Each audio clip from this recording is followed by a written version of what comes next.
This is Q Talk America. The following broadcast contains adult humor, language, and topics, along with partial nudity. Actual knowledge is used sparingly.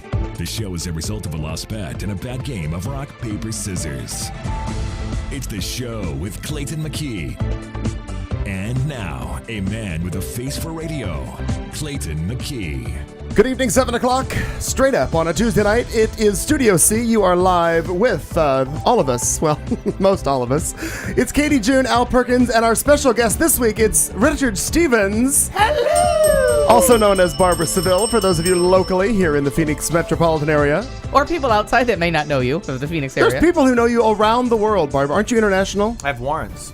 International warrants. Well known around the world. Good to know. Well, we'll have a special segment tonight on international warrants. Does the term extradition mean anything to you? No, thankfully no.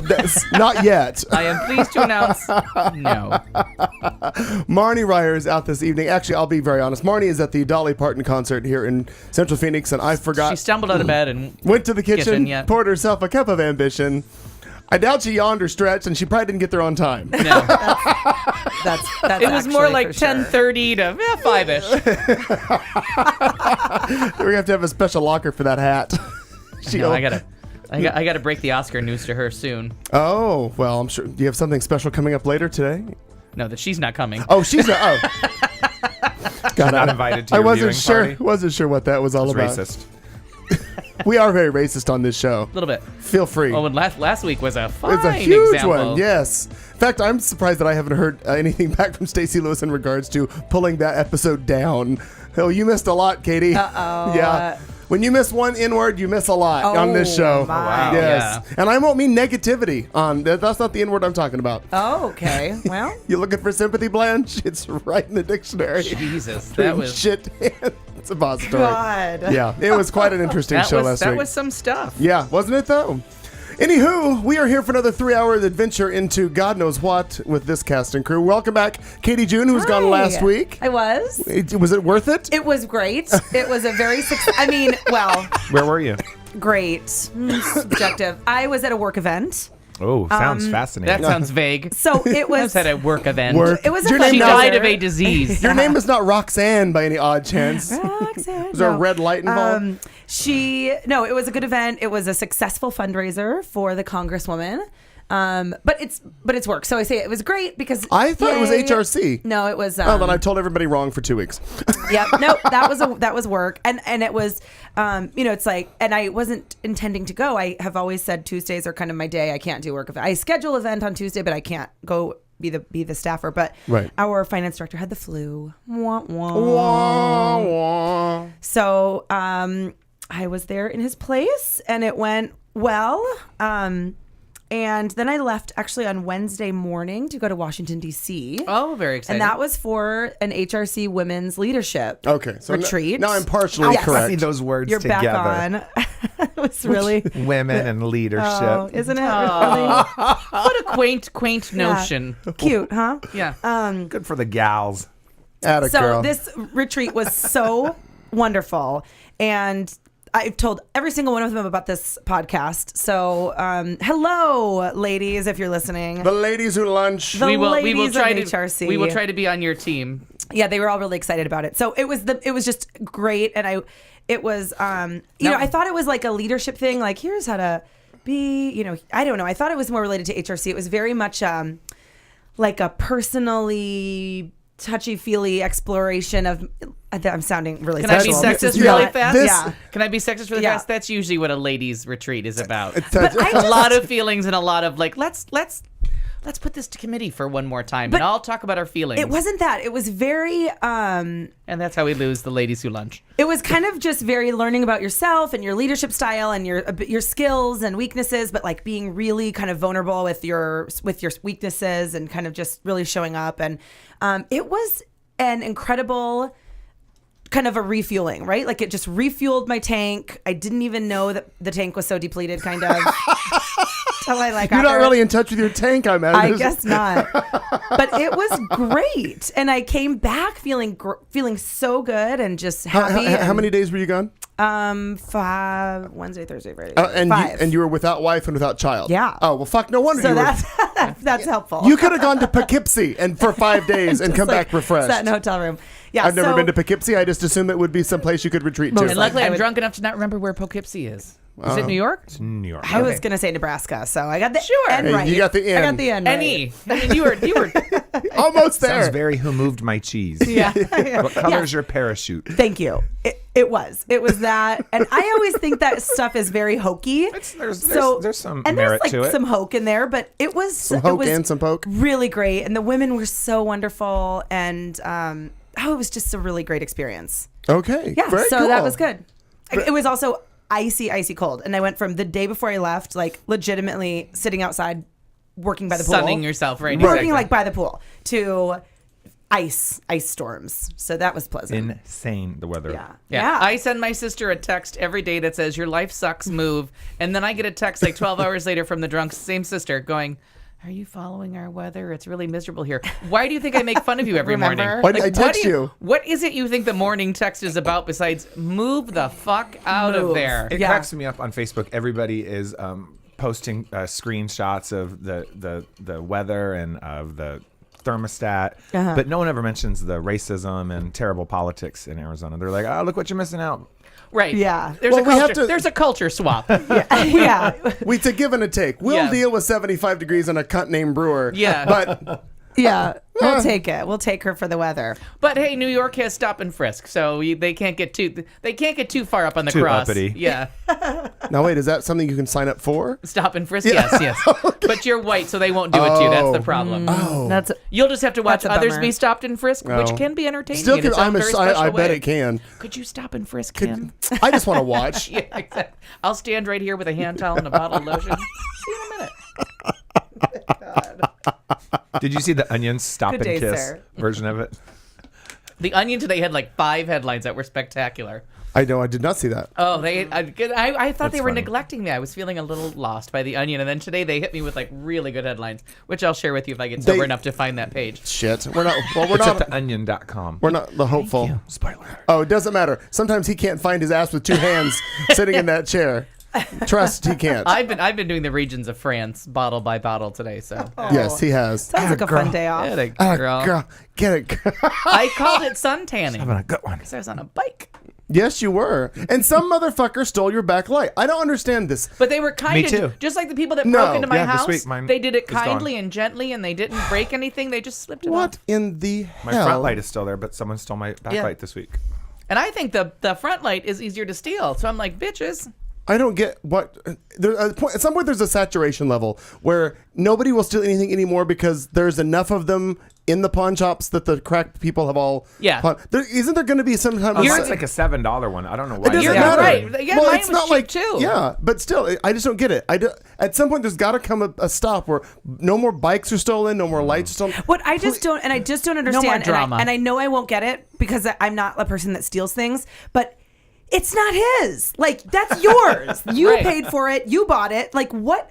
I just don't understand the mentality of someone else walking up going, Did you learn that looks at your fucking women's awesome. festival?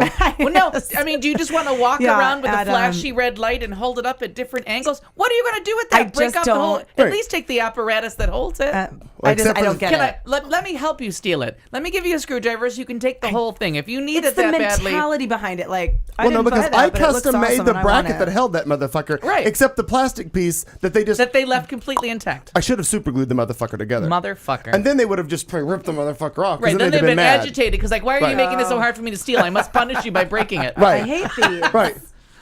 Or They're slash your horrible. tires You. or whatever the hell else. And I have to tell you, the 1 year anniversary of burglary number 2 just passed. Oh, I was okay. very nervous to go to work that night. Oh, Because well, it was the very same circumstance. It was something that I had to go to work for early. It was like blah, blah, blah. And it was the whole chain of events leading up to it. Was almost the I same. went in early. I was going in when it was still light outside, and then it got dark. And I was paranoid the whole night. And I got home, and Yeah. I'm like, still nervous. yeah. But did you feel like you overcame that hurdle? Let's talk about it. Well, because it's the other side Talk of it. about So how you You're felt. not at- you're not I at a didn't have woman's to know how you retreat. felt I about didn't have to that. go to a ladies' meeting. It's like the Lilith Fair. It's like the Lilith The Fair Lilith without Fair. music. You didn't. Yep. Yeah, we're gonna have an It was our Obama very kind of own night here. I'm just Lilith telling Fair. you.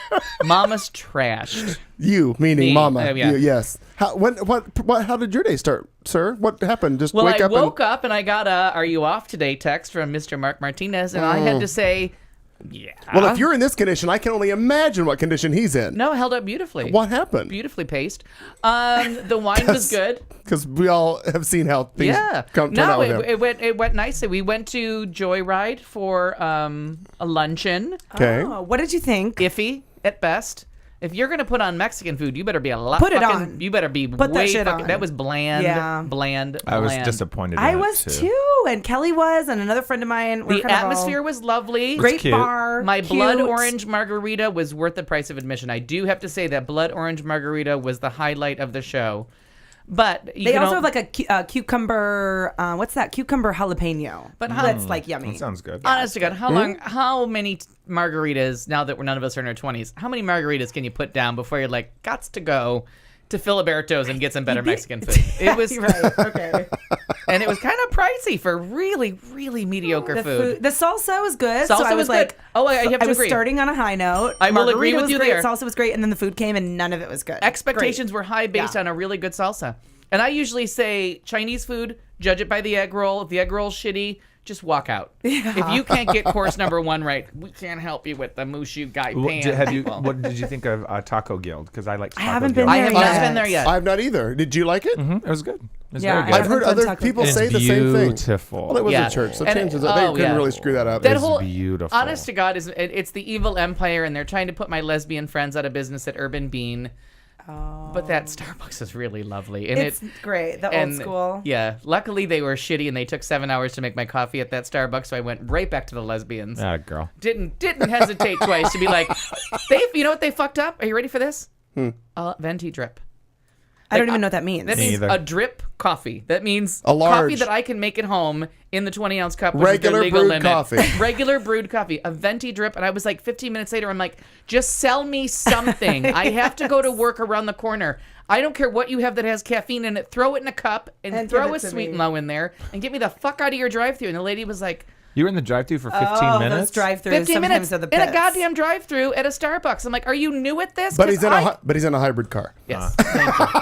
Thank you. So that's good. So my- that's why they weren't worried. They're My like, footprint, yeah, the driving a footprint's not Prius. really He getting any is in bigger. a hybrid car, ladies and gentlemen. But I'm interested to try the Taco Guild because likewise. who's in charge of that concept? Z Tejas. Z Tejas. Oh, okay. I like C. I do too. They give you cornbread with everything, and I can't argue with that. I can't. What argue about with the that. Gadzooks on the? Love it. Love it. I haven't Love been it. there But you know yet. what? Late at night when I go, or later in the evening when I go, they seem to be sold out of the soups. They're out, which I appreciate. Don't sell me something old and tired, or something that's been sitting too long in the heat. So it's really just enchiladas. we sell you something old and tired every and an week empty here. stainless steel pot that we just cleaned out because somebody else ate it.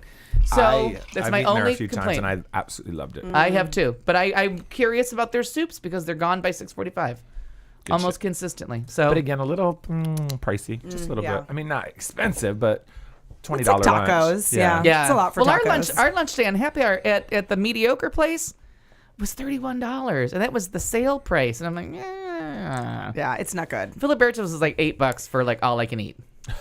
It is a. A 7-pound Not burrito. Yeah. all you can eat, but all I can eat. It's a good. And like sometimes though, you just have to know good patio, good salsa, happy hour. You Right. just have to kind of, you Right. know Yeah. your, So your you know what we joints. did though, because it's all the same concept Yeah, with the same after people that, making money. where did I you walked go? right over to Postino. Delicious. Had one because I got sick of the $5 bottle of crap because I'm not poor. So I was like, you know what? I don't need your happy hour This special. week she's not. Now, last Yeah, couple weeks, 2 weeks he was, ago, he thought I'm the always world poor. was going to end, and yeah, that's Yeah. exactly what he does. Please, that's my whole didn't have money until psychological drama this Thursday. week and why I'm drinking. So we went there and I'm like, sell me something. Like, I don't want to sit here and have a McDonald's experience at Postino like I always do. I want the 36th Street and Oh yeah. Campbell. I want the Arcadia version of your restaurant. Like, sell me a good bottle of wine and teach me something about wine. Give me the real Postino, They're not not helping this you. McDonald's shit that you do on Central. Yeah. Make me like wine. Right. And the guy was like, I have to go to another waiter. He seriously said that. He's like, oh, we're not ready for that question. So he went and got somebody else. The guy Which is walked me through stupid. the aisles. We shopped. He was like, what do you like? Do you like this? Do you like this? Do you like this? I'm like, yes. And it was a reasonable price point. It wasn't more than I would pay at Do you think anyplace the else. guy? Do you think the guy referred you to someone else who could deal with you, not because he No, needed? no. You didn't let I me wasn't- finish. no, okay. Do you think he maybe pawned you off because he couldn't deal with a drunk person, or because I was he didn't sober know then. information about wine? No, I was sober then. Who believes that? I was trying to get drunk. Oh no, I believe Okay, you. thank Yeah, you. I was with you. Oh, no. He He's honestly like, was not this ready. guy's an asshole. I'm out. No, I was giving him regions of France and what I wanted. I'm like, I don't want to drink some shit that you put for $5. I want a nice bottle of wine. Gotcha. And I'm really trying to get drunk, and you people aren't helping. I have stopped in there for the occasional bottle of wine, and I appreciate, when they just go, buy this. I'm And like, it was perfect. supposed to be corked and thrown into the basket to come here. And you finish it off. Oh, gone. Girl. It's a fun afternoon. Right. I guess. fun day And the way off. I tip, if I'm a little drunk, fuck you. Fuck you. Put up with Now, it. was it only you and Martinez, or were there Yeah, other no, just victims? Just the two of us. Just the two of you. We had a lot of catching up to do. So he doesn't have to work. He also had the day off. He's off on He had the Monday day and off. Tuesdays. No, right? not anymore. But he's taking some. He got that letter that I did last year with like either use your PTO or fuck off. Or lose it, right? Yeah, my letter's coming in like 2 weeks. Yeah, but I don't see how they can send you that letter from the standpoint of they call you at the drop of a hat to go to that restaurant to do anything. Oh, right, yeah. So they can't. Why do you take no time off? Because you fucking call me every 7 Right, and minutes. they know that. They're very Okay, they're got honest it. about So it. this is like a form letter they have to send you. They just have Got to it, send it. okay. It's not a punishment. It's just Do you get those kind of letters, I Barbara? don't. I don't. From the establishments where you are employed? Nope. Gotcha. Now, They can't get enough. really, who can't get enough They can't Barbara get Severe?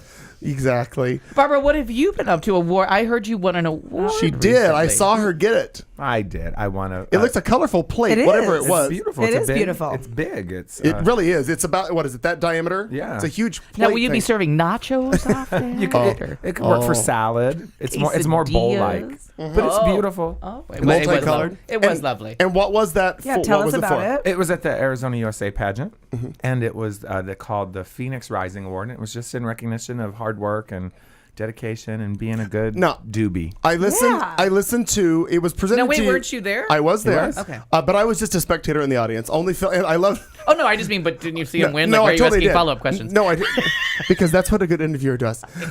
Have you ever seen Piers Morgan or any other Barbara Walters? I'll use references you like. Yeah.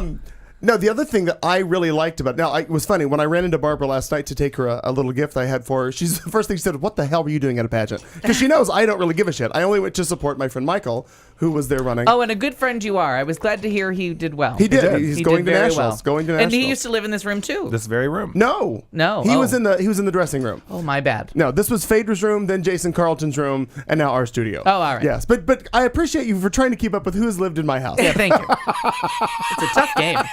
It's actually not. For as long as I've lived in this house, I've only a few people. However, Barbara, what I thought was very nice, and because Fernelli did the presentation to you for that award, he led up to it explaining different things that this at the time anonymous person, as he was just giving you accolades right and left. But one of the things that he said, and I thought was wonderful when he said it, is the fact that the first thing he came to you when he was asked about taking over, was it Arizona? Yes, the pageants. He was asked to take it over or to buy the franchise or however that works. And you were the first person he asked. He came to and he said, "Should I do this?" And your first response was something to the effect of, "Yes, but make sure that they don't take advantage of you." That's that when was, I knew that it was me because I heard my own words. I was like, oh, that's exactly. I what was going to ask, did you know, were you prepped that you were receiving this award? No. Or, okay. No, he looked Now, blindsided. who asked you about buying it? I'm sorry, I missed the beginning of that. Fernelli. Okay, that's right. Yeah. Sorry, So- I was going to make sure that I'm hearing what I think I'm hearing. But I just thought that was such a good. I really thought that was nice. The fact that you're concerned greater than it would be nice to have him as a promoter, or it was to be great to have blah blah blah blah blah. Your first concern was, don't get fucked over. Let's Well, you make know how sure the girls are. The Oh no, girls I can- totally do. No, I think all of us in this room have worked let's with admit enough. that Mike Fernelli is the nicest person alive and will And- say yes to more people than this one will. Right. Yeah. And that But was my doesn't do as concern many for him. diets. Yeah. Doesn't do as many diets as she does. No, Yeah. no. But I thought that was a great attribute to you to know that your first concern wasn't, oh great, a new pageant system or some new promoter. Your concern was for a friend to make sure that they were respected with going into this. And he's done into it. He's totally into He's it. a great ambassador for He the... did not pay attention to me though. No, of He, course not. he did not heed that warning. But at least going because in, he's you Mike gave- Fernelli and he's not going to say no to anybody. It's not in his vocabulary. Has anybody ever heard him He's say that word? but he's so lovely, and That's what I mean by that. I hope that came across. No, yeah, it is what you're saying. I'm just agreeing with you that I know him kind of surface level always, and then I was judging a pageant, a Mr. pageant, and he was kind of responsible for, he was the head judge, and I just loved being around him. I just really, I got to charming spend and kind. Yes, I spent the whole day with him, and I just really loved being around him. And then I saw him again at Rainbows after that, and we just chatted. Exceedingly smart and funny. Follows For a it while. up with Yeah. intelligence. And He's also the very rare, really considerate smoker. Oh, does he back to smoking? Oh, yeah, he certainly is. That's And well, yes. is it Bryce as well? I don't know if Bryce smokes. I would swear that he did, but Probably. maybe I'm wrong. Because for now he's doing a good job on I that have smoking. to say, my Smoking. 18th time through college was only a success because of all of his and Darren's help. And I Hashtag good people. I always have to really. thank Darren, Mike, and Eddie for 18th try at college was there because of DME Incorporated or Limited or whatever they were known as. But Mike always on my team. He's another person that I Exhausted bitch that I was, he always said yes and was kind, and I could not have done it. He's another person that for at least the 20 years that I've known him, and I'm going to guess that you'd be in the same boat with this, Al. He's never changed. He is he's very consistent in every aspect. He's always been, again, very nice, charming guy. Every time you see him, he's always a smiler. Genuinely concerned with how you are. Yeah.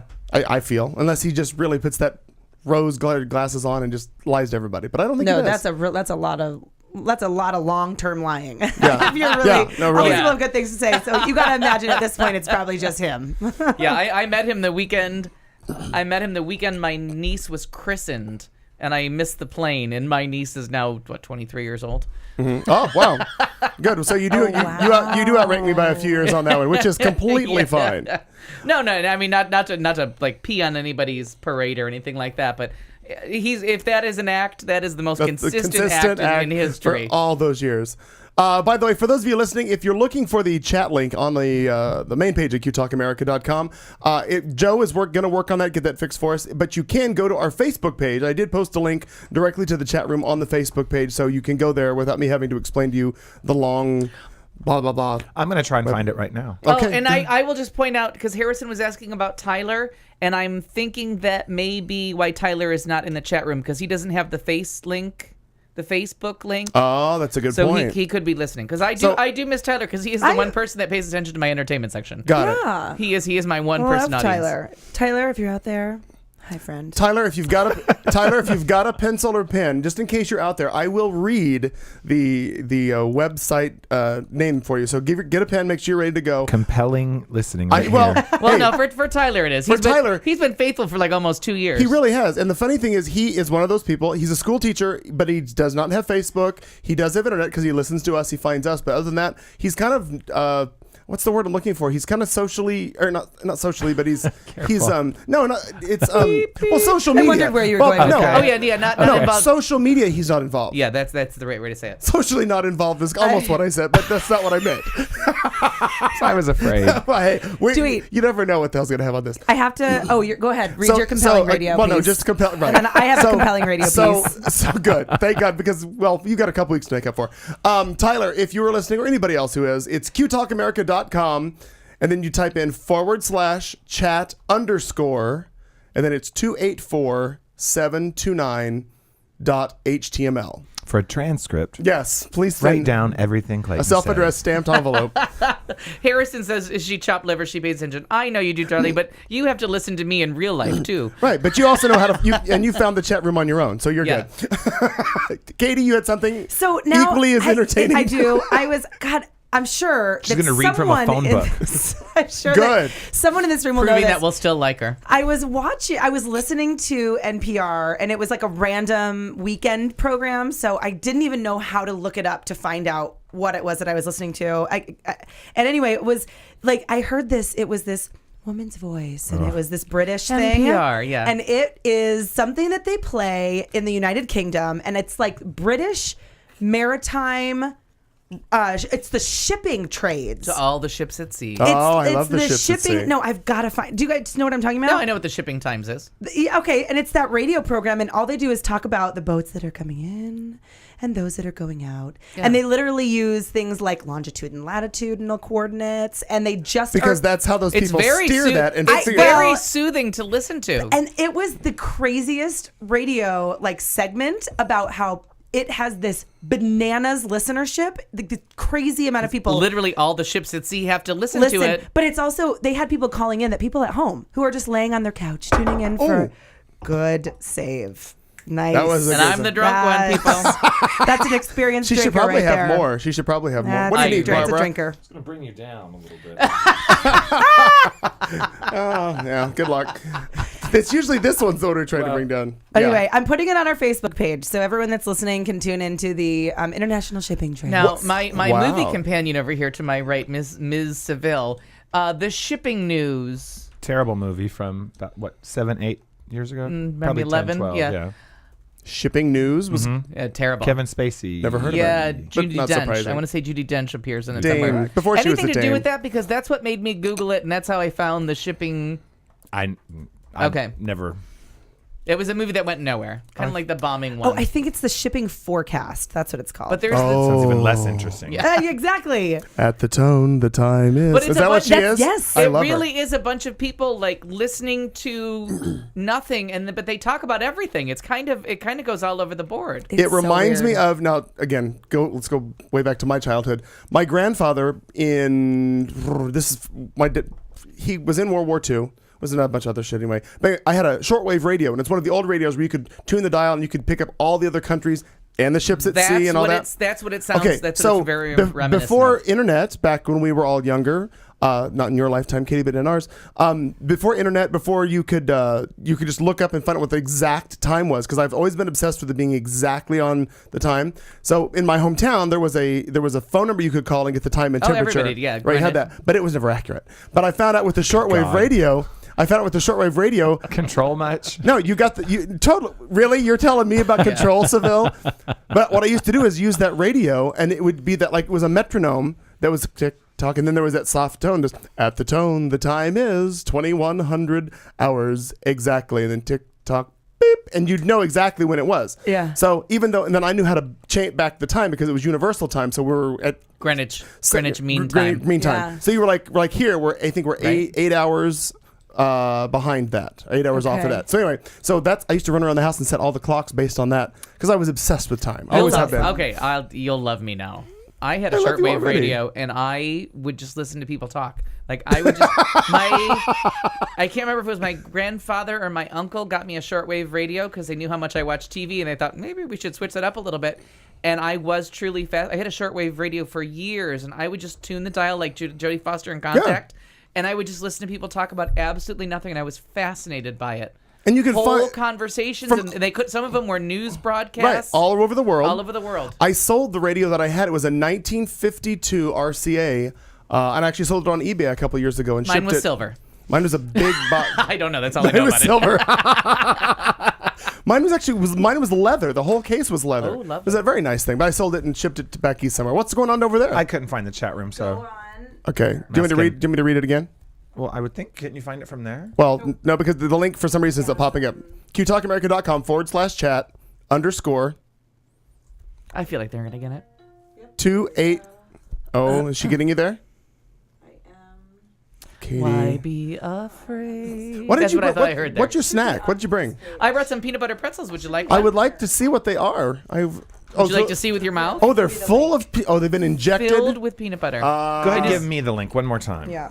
All right. qtalkamerica.com forward slash chat _ _. And that's Wait, that. chat. Did you get chat? Harrison had a CB radio that she was addicted to. Mine was black. Yeah. All right. You tell him. I'll talk to Harrison. Got it.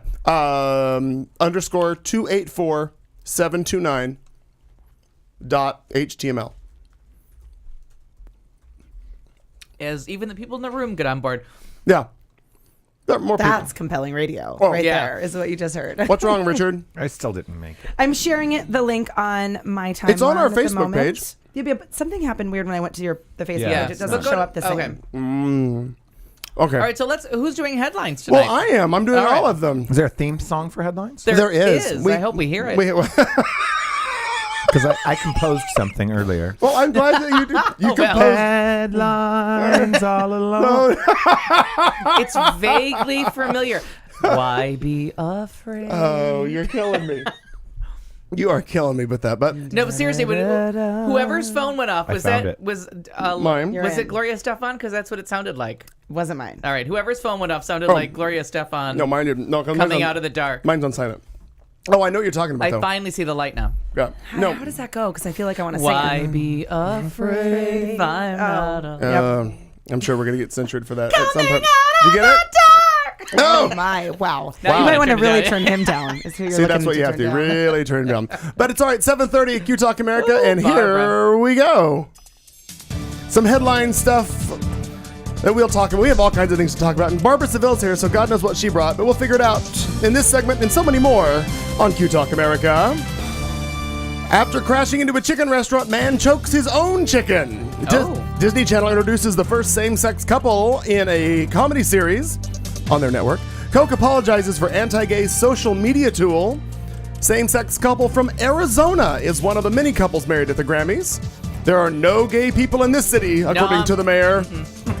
And North Korea lands the first man on the sun. This and much more coming right here on Q Talk America.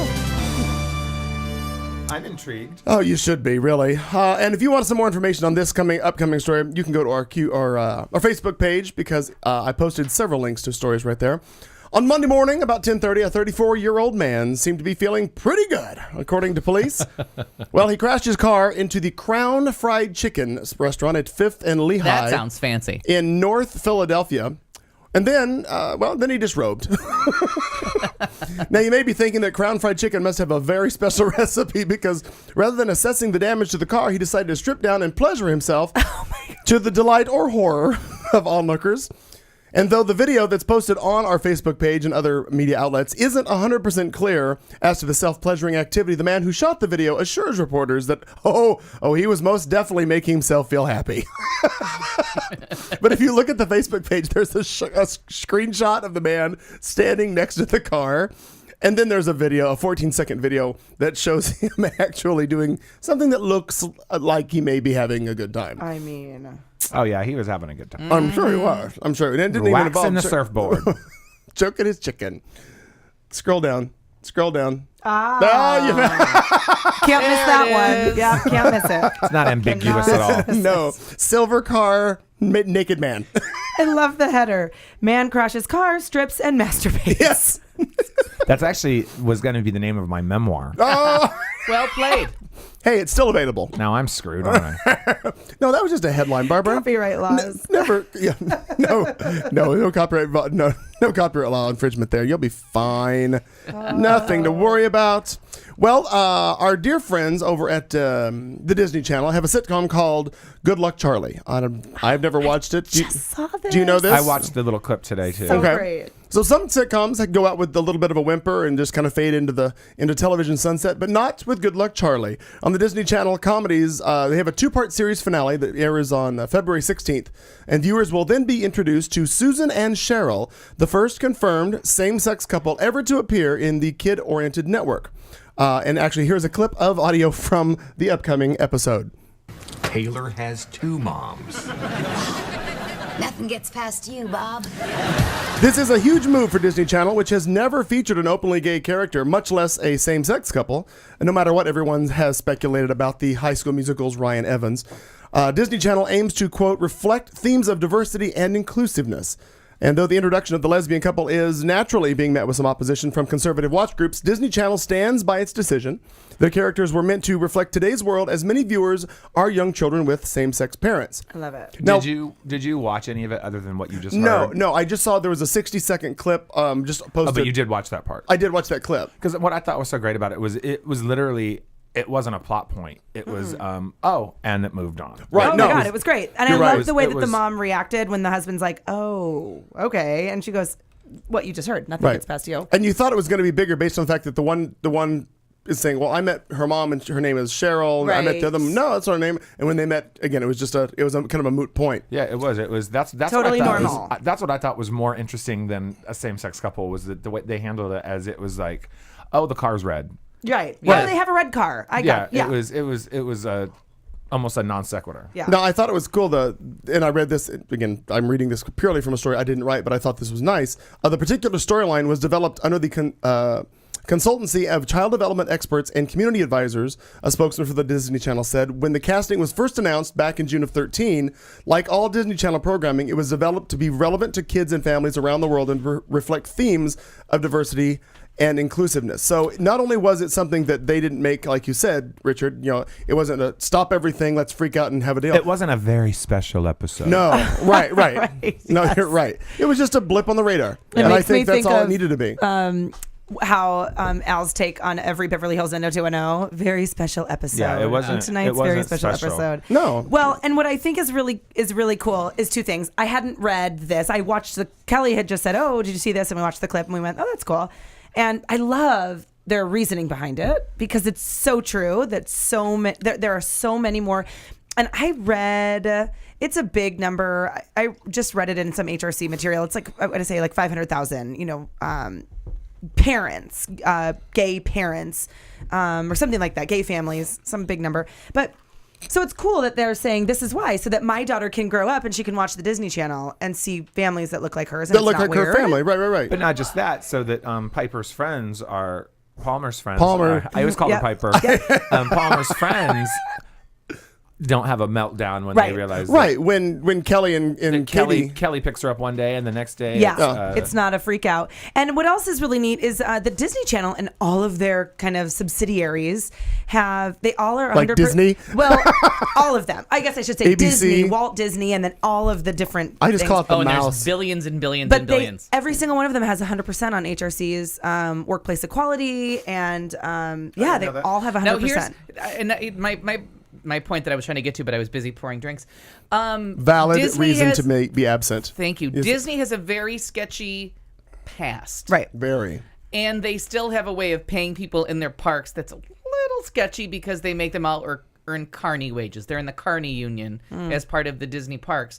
But what they do across the board is ABC makes sure they do it. ABC will not be part of a anti-gay campaign. Like anything Disney related, they are so all-inclusive that they make up divisions. If you remember the movie Kids from 20-some years ago where Chloe Sevigny comes from. Oh, yeah. Very disturbing movie, and Disney wanted to make it, and they were like, you can't do this, so they made up Touchstone Pictures. They just made up a department so that they could get away with making this movie and promoting it to show something else without tainting I never the mouse. knew I that didn't know about that Touchstone. They will just branch off and create something new. Throw to $1 billion. make sure- Touchstone, Buena Vista. There's another one. I Oh, knew they- Buena but- Vista was part, but I didn't realize that Touchstone that's is how. and I think it's Touchstone. If I didn't realize I that. could be wrong. It could be a different one. But look up Kids on IMDb and Yep, find got out who it. distributed them. But Thank God that you're back, was Katie. developed specifically to get people off the mouse's back. And I will say that one of the other things, and it was an earlier incarnation, whatever the word would be for that, of families that Sesame Street addressed first, and now Disney owns Sesame Street and all its characters. Do they? Yeah. They really do. Yeah, they take really over the do. world. But they came up with grandparents as parents, and Sesame Street was the first person to address that. And I don't know if anybody else remembers that, but they were the first people to say, you may live with an aunt or an uncle or a grandparent. You may be in a different situation, I but we're remember all very that. welcoming because they are very clear about making sure that they know their demographic. And you can say it's the evil empire like I do, or you can just admit, like, these fuckers know what they're doing, and That's they want to what it make sure is. that everybody grows up and says, I felt included. Mm-hmm. I want, Not just that. I want to go to that goddamn park. There you go. Yeah. I felt included. I feel good about them. I want to share this with my kids in 20 years. Right. They're grooming and And they're grooming, and it just keeps breeding and breeding, and you have to acknowledge it that And- now and they're you doing it know, with this TV show, and they make it non-special. Like Right. we're gonna throw it at you, and then we're gonna throw some curveball. We're not gonna make it a special episode. There's another ABC family show that it's a show about a lesbian moms, and then which is some like hour-long kind of show. I don't know, I don't watch it, but I know it exists. And there's also a Sesame Street, and I was looking this up, so forgive me if you just said this. They have a character that is HIV positive. Yes. On Sesame Street, which is incredible because they just and- have her on there Yeah. and they talk about it in kid-friendly terms, so it's not I scary.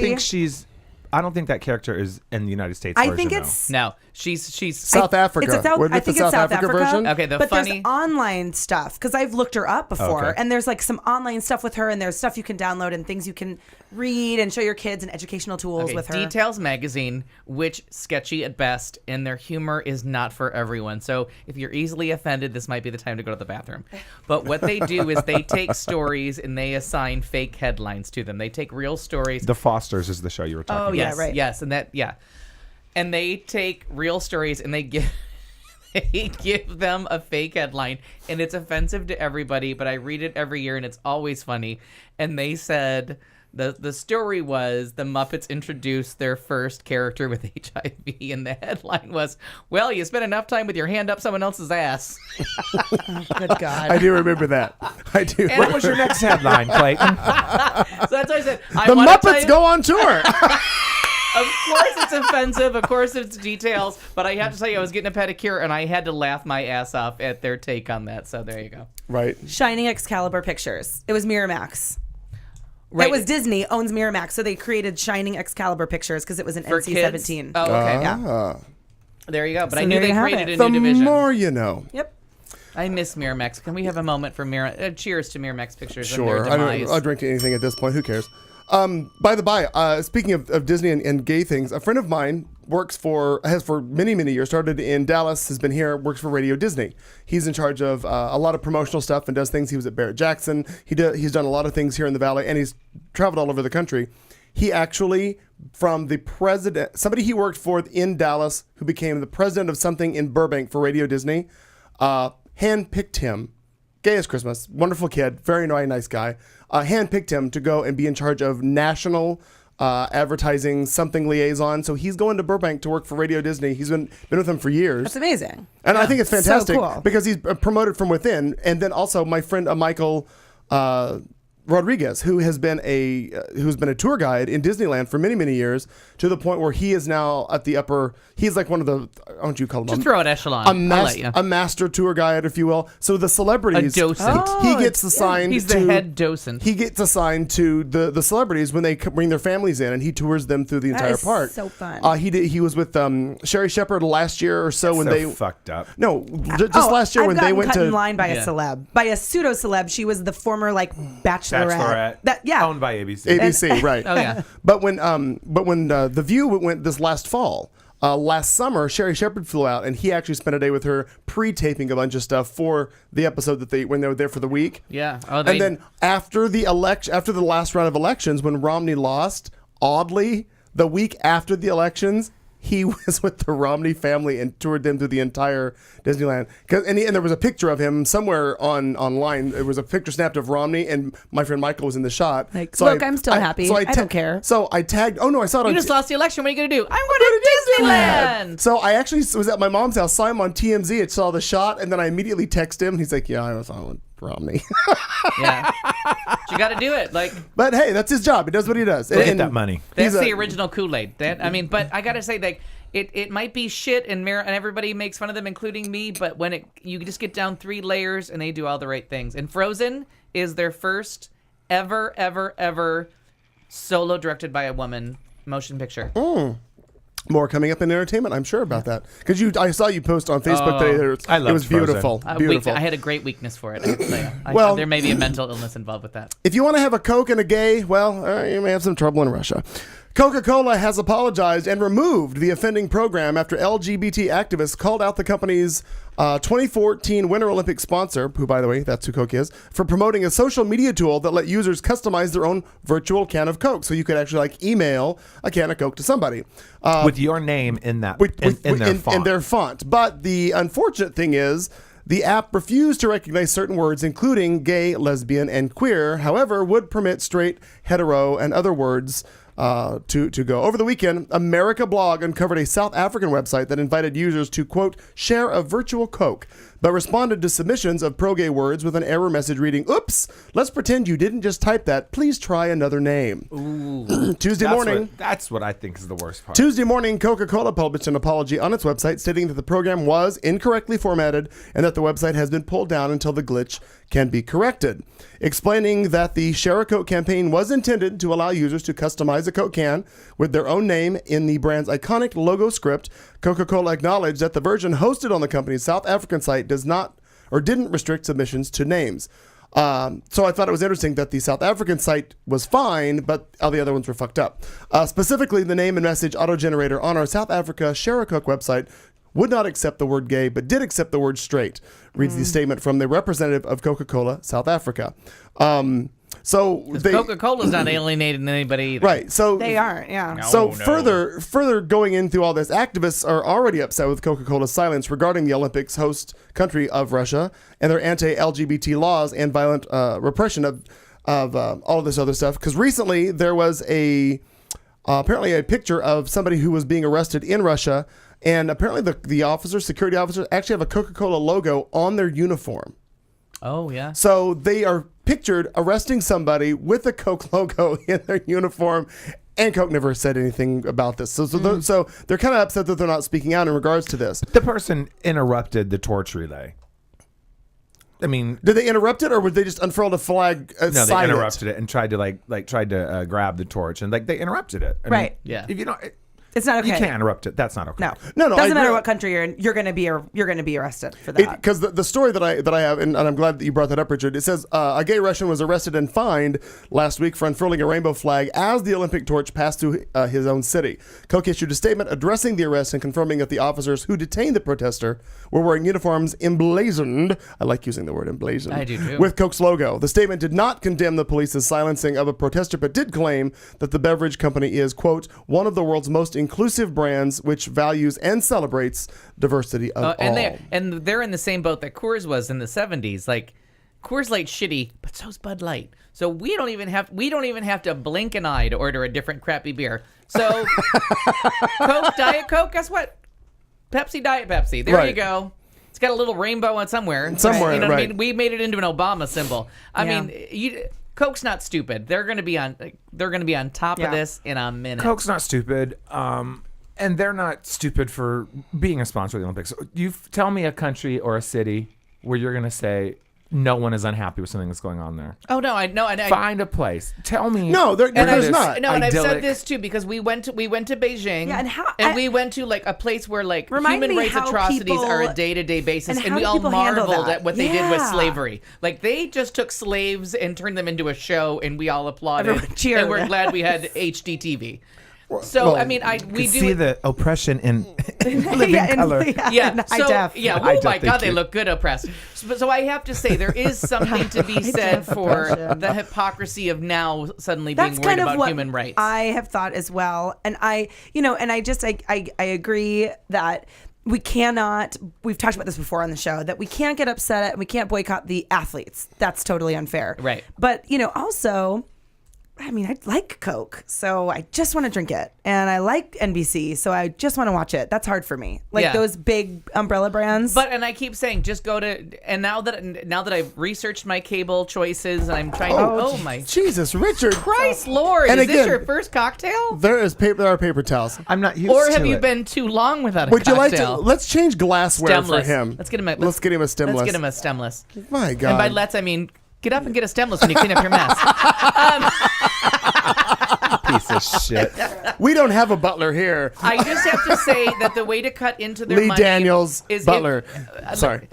Cox Cable has on demand anything you need from the Sochi Olympics. They're going to make a little bit of money, but there's live, Less ratings. there's live +3, there's live Right. +7. If you need me to in the entertainment section, I will go over to what all these terms mean. I want you to, because I think the Live +7 is the big key there, because that gets them out of their watching within the certain time frame, right? Right. no, So- tell us, Got because it. I don't need to watch it. Live means what is your overnight ratings? Like the Grammys overnight ratings last night were gigantic. They were their biggest in like 21 So years. it's So still then live. there's those of us that DVR them and go on about our lives and watch at our leisure Yep. and fast forward through commercials, and we're called the Live +3. That means you have 3 days to watch it. They still track it off your cable box, and you are Live +3. So you Yeah, by are the way, a they viewer. are tracking you off the box. So when you watch something, not every box though. somebody. Because you got invited If to be you're a a viewing you have to be a family. Nielsen Yeah. family. I was at one point. Right, so was I, and I cherish the moment that I get to be it, and I lie and I say I have children to make sure that I get in because they don't want single guys. Oh, no.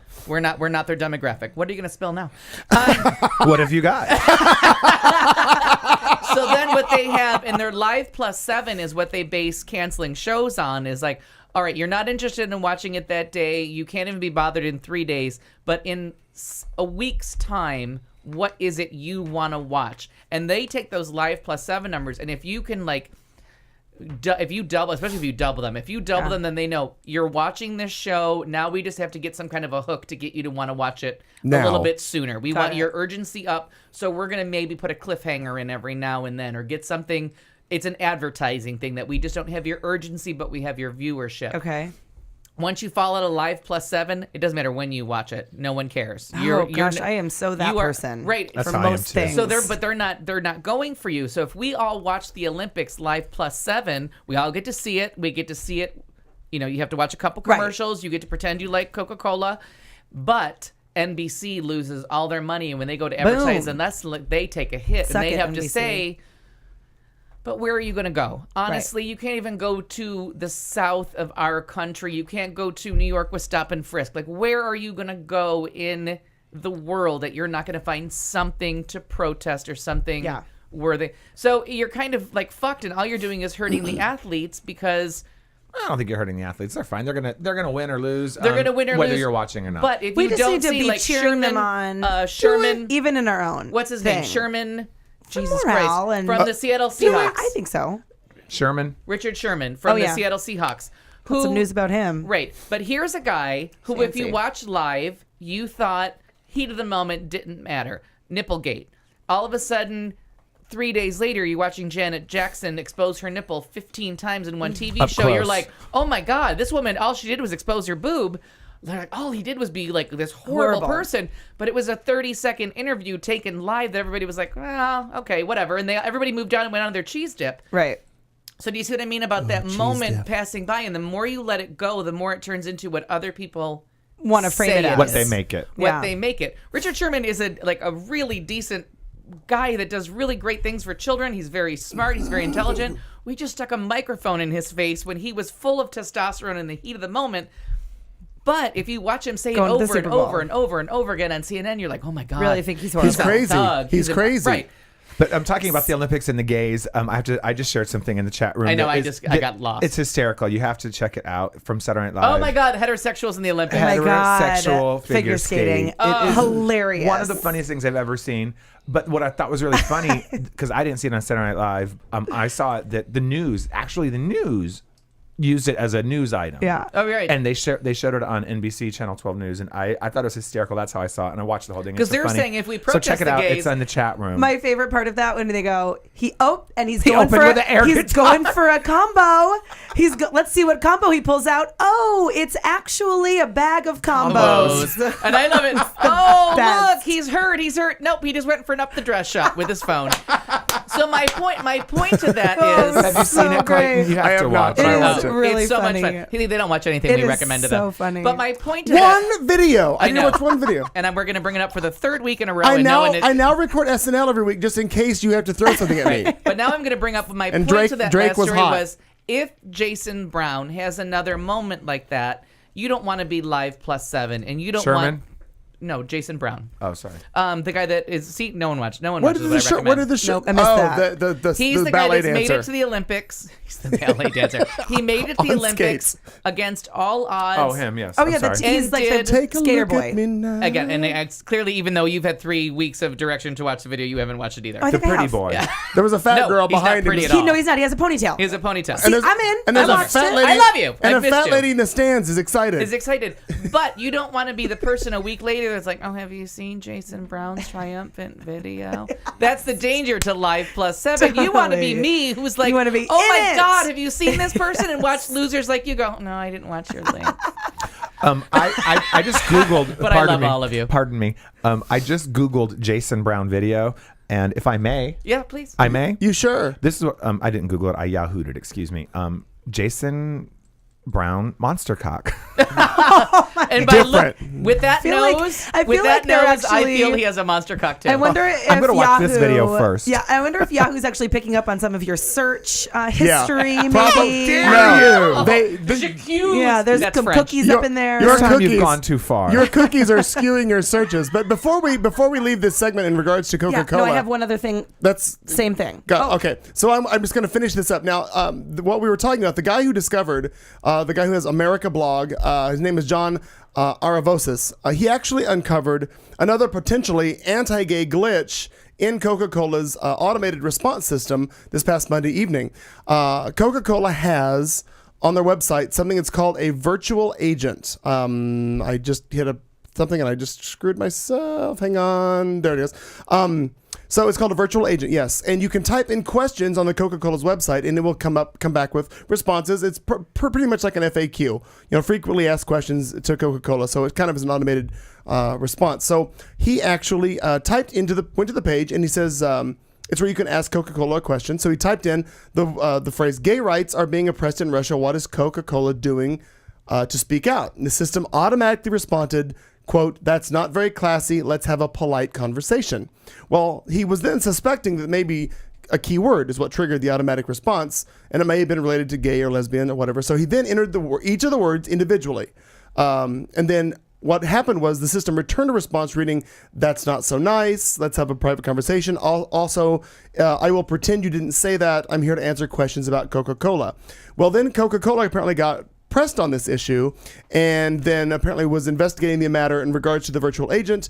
And they said that the tool, the logic behind the virtual agent is being looked at and is going to be scrutinized. And it's not been pulled down, but they're going to scrutinize how questions are asked of it and how it responds automatically. But according to what they're seeing right now, anytime gay, lesbian, or anything that has to do with anything controversial, it auto responses back with something like, even if it were to auto response back to, "We're only here to talk about Coca-Cola," I would get that. But it's not classy. But the fact that it's not classy, we're here to have a nice conversation. That's not nice. That shouldn't be the auto response from it. No. Yeah, shouldn't be. Well, there's one other thing that I wanted to mention. I just learned about this weekend when I'm at my HRC Lilith Fair and sponsored. Yeah. Sure. Yes, and right. they brought in lunch, right? So they served Because us lesbians like lunch. They do. sandwiches. They're the lesbians and potato who chips. lunch. We were. Aren't they a fair?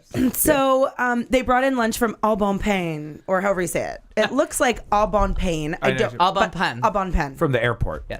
Thank you. Is that That's how I know them. European? So they brought in like box lunches, and they're delicious. means good and bread. Everyone's Wait, enjoying. good bread. Wait. Yes, Is this a good? Was this a lesbian conference? it was. And you're bringing box lunches. I see what you did. I think it's funny. Oh. Go ahead. Wrapped in carpet. Or the occasional Afghan. They Too were much? Is that very too far? Afghani. Are there cats No, involved? that's not right. Go ahead. Finish your story. What were you Katie. saying, Sugar? Judging by Dick's face, that was too much. So someone says, while we're eating this, "Hey, did you guys know that they've done something very similar?" So we kind of start Googling. So they've recently in the stores begun to offer free wireless internet for their customers, which is something that a lot of stores are doing now. And it says Manhattanites looking to read up on sexuality or reproductive issues, so it's also women's issues, online while eating at Au Bon Pain are out of luck. While someone was they were having lunch there and they looked up glad.org. So they're looking just to, some gay customer, just Googling, and got an error message saying the site was blocked. Then they started to kind of dig a little deeper. They tried a couple other things. They literally are just looking up gayrights.com. They're looking up HRC. They're all blocked. In addition to that, At Au Bon Pain? in addition to that, anything that has to do, like if you look up, try to Google about Planned Parenthood, blocked. If you're talking about, if you Googled, Owned by Catholics, or do we know? I don't know. No, but now we have to Google, like, what is But you know this what? about? You know what? So sometimes it's just that they've contracted with a filter service. The filter service decides what's right and wrong. But a lot of them have a thing where you hit the link and it says, "Hey, do you think this is wrong?" And you send them a message and say, "Hey, this isn't wrong." Because I was I was actually at Kinko's and something similar happened. And I said, "What? This is ridiculous." So I sent them a thing. And 2 days later, I got a message that said, "Hey, you know what? We reviewed that site. You're right. That's not objectionable content. Bloop. Sorry about it." Oh, Right, That's that's Yeah, nice so to when know. they come up with Planned Parenthood... Planned Parenthood. That tells me that somebody's... And that's it. It were women's You're rights. a coffee mug. You can't spill a coffee mug. it's the Jason Carlton. It's the Jason Carlton version. Oh.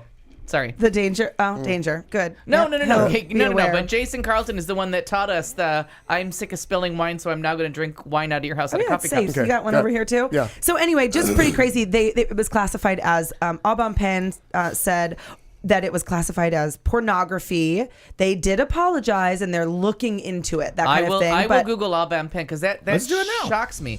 yeah. They are second only to like Starbucks in every bodega on the corner as to like how you're getting your coffee and bagel in the morning. That's shocking. Shocking. Well, Richard, I will extend the invitation. I have Wi-Fi here at the house.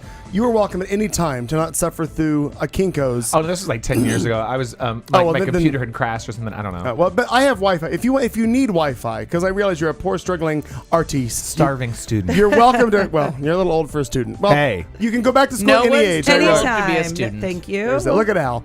It is coming up. Literally. It's the end of Look hour at Al. 1, 2, and 3 hours coming ahead. The drinking word comes up in a few seconds. Also, more headlines. Then Al's got entertainment. Katie's got sports and other stuff. And Barbara will chime in with things that she thinks are fun. We'll be back in just a second right here on Q Talk America. Stay with us. You've been listening to The Show on Q Talk America.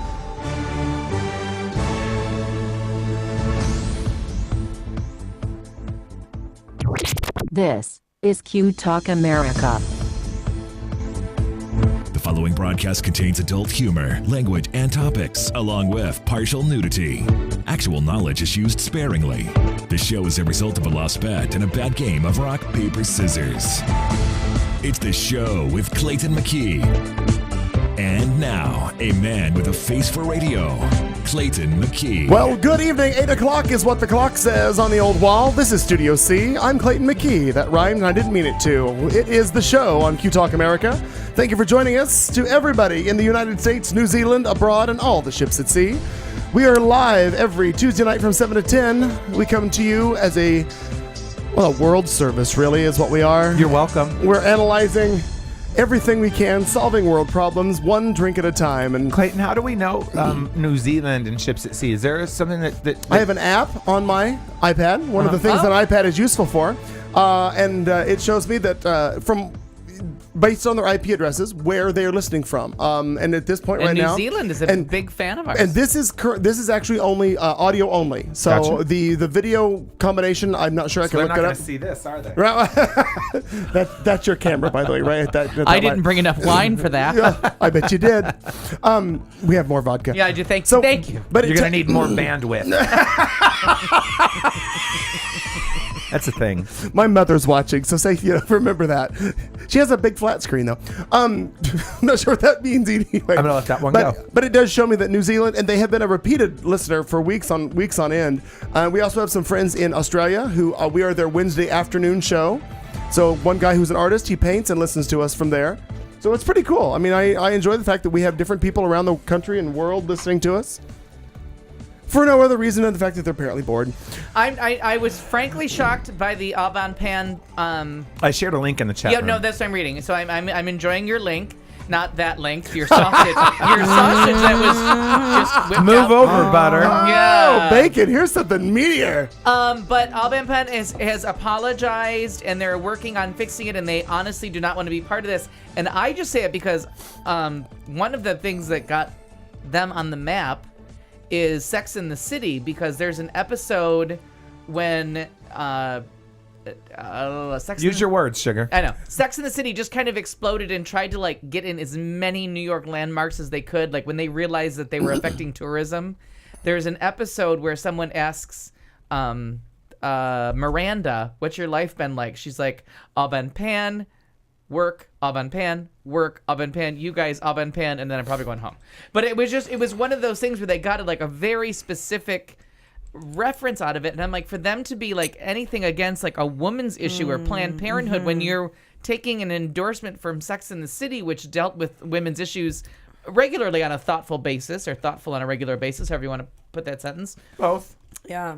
I was shocked to hear that, because they took an endorsement there and a name calling out from a show that was clearly about Sex in the City. right, but promoting women guessing. as Women having sex in commanders and masters and commanders of their own bodies. So I was shocked to hear that. So I'm glad to hear that It they're seems working that they've on it. learned from Yeah, it. So that they've was cleared the that up. update I just saw. Yeah. So as we always do at the beginning of hour 2, well, it is time to start our drinking game, and it starts something Oh, and I have like I have this. a fun word. I just got to find it. And now, a drink along. We dare you to stay awake during this royalty-free music and to play a drinking game with us. If you are currently or soon to be driving a car, you cannot play. If you are presently the primary caregiver for children and or the elderly, you may desperately want to play, but no. If you are listening from a rehab facility, you are disqualified because you already hit bottom. And that means you already won this game at least once. If playing this game is in any way illegal for you, put the bottle down and make better life choices. There is no good in your goodbye, and there is no lifeguard on duty, so you will be swimming at your own risk. Tell your lawyer to take the fucking day off. You can't sue us. We warned you. Good luck. Our word of the day is really a synonym for Florida. Are you ready? Ready. Cattywampus. Use it in a sentence, please. That's a good word. She went cattywampus down the hallway.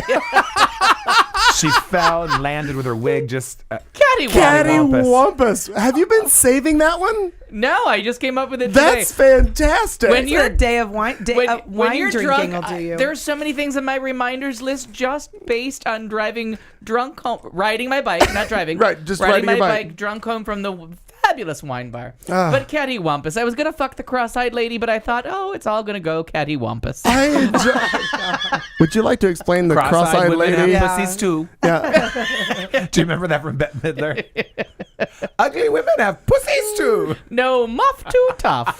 And then I thought that's horrible. I thought it was that's horrible. But it's actually kind of it friendly might in be. a not judgmental way. Kind of all inclusive.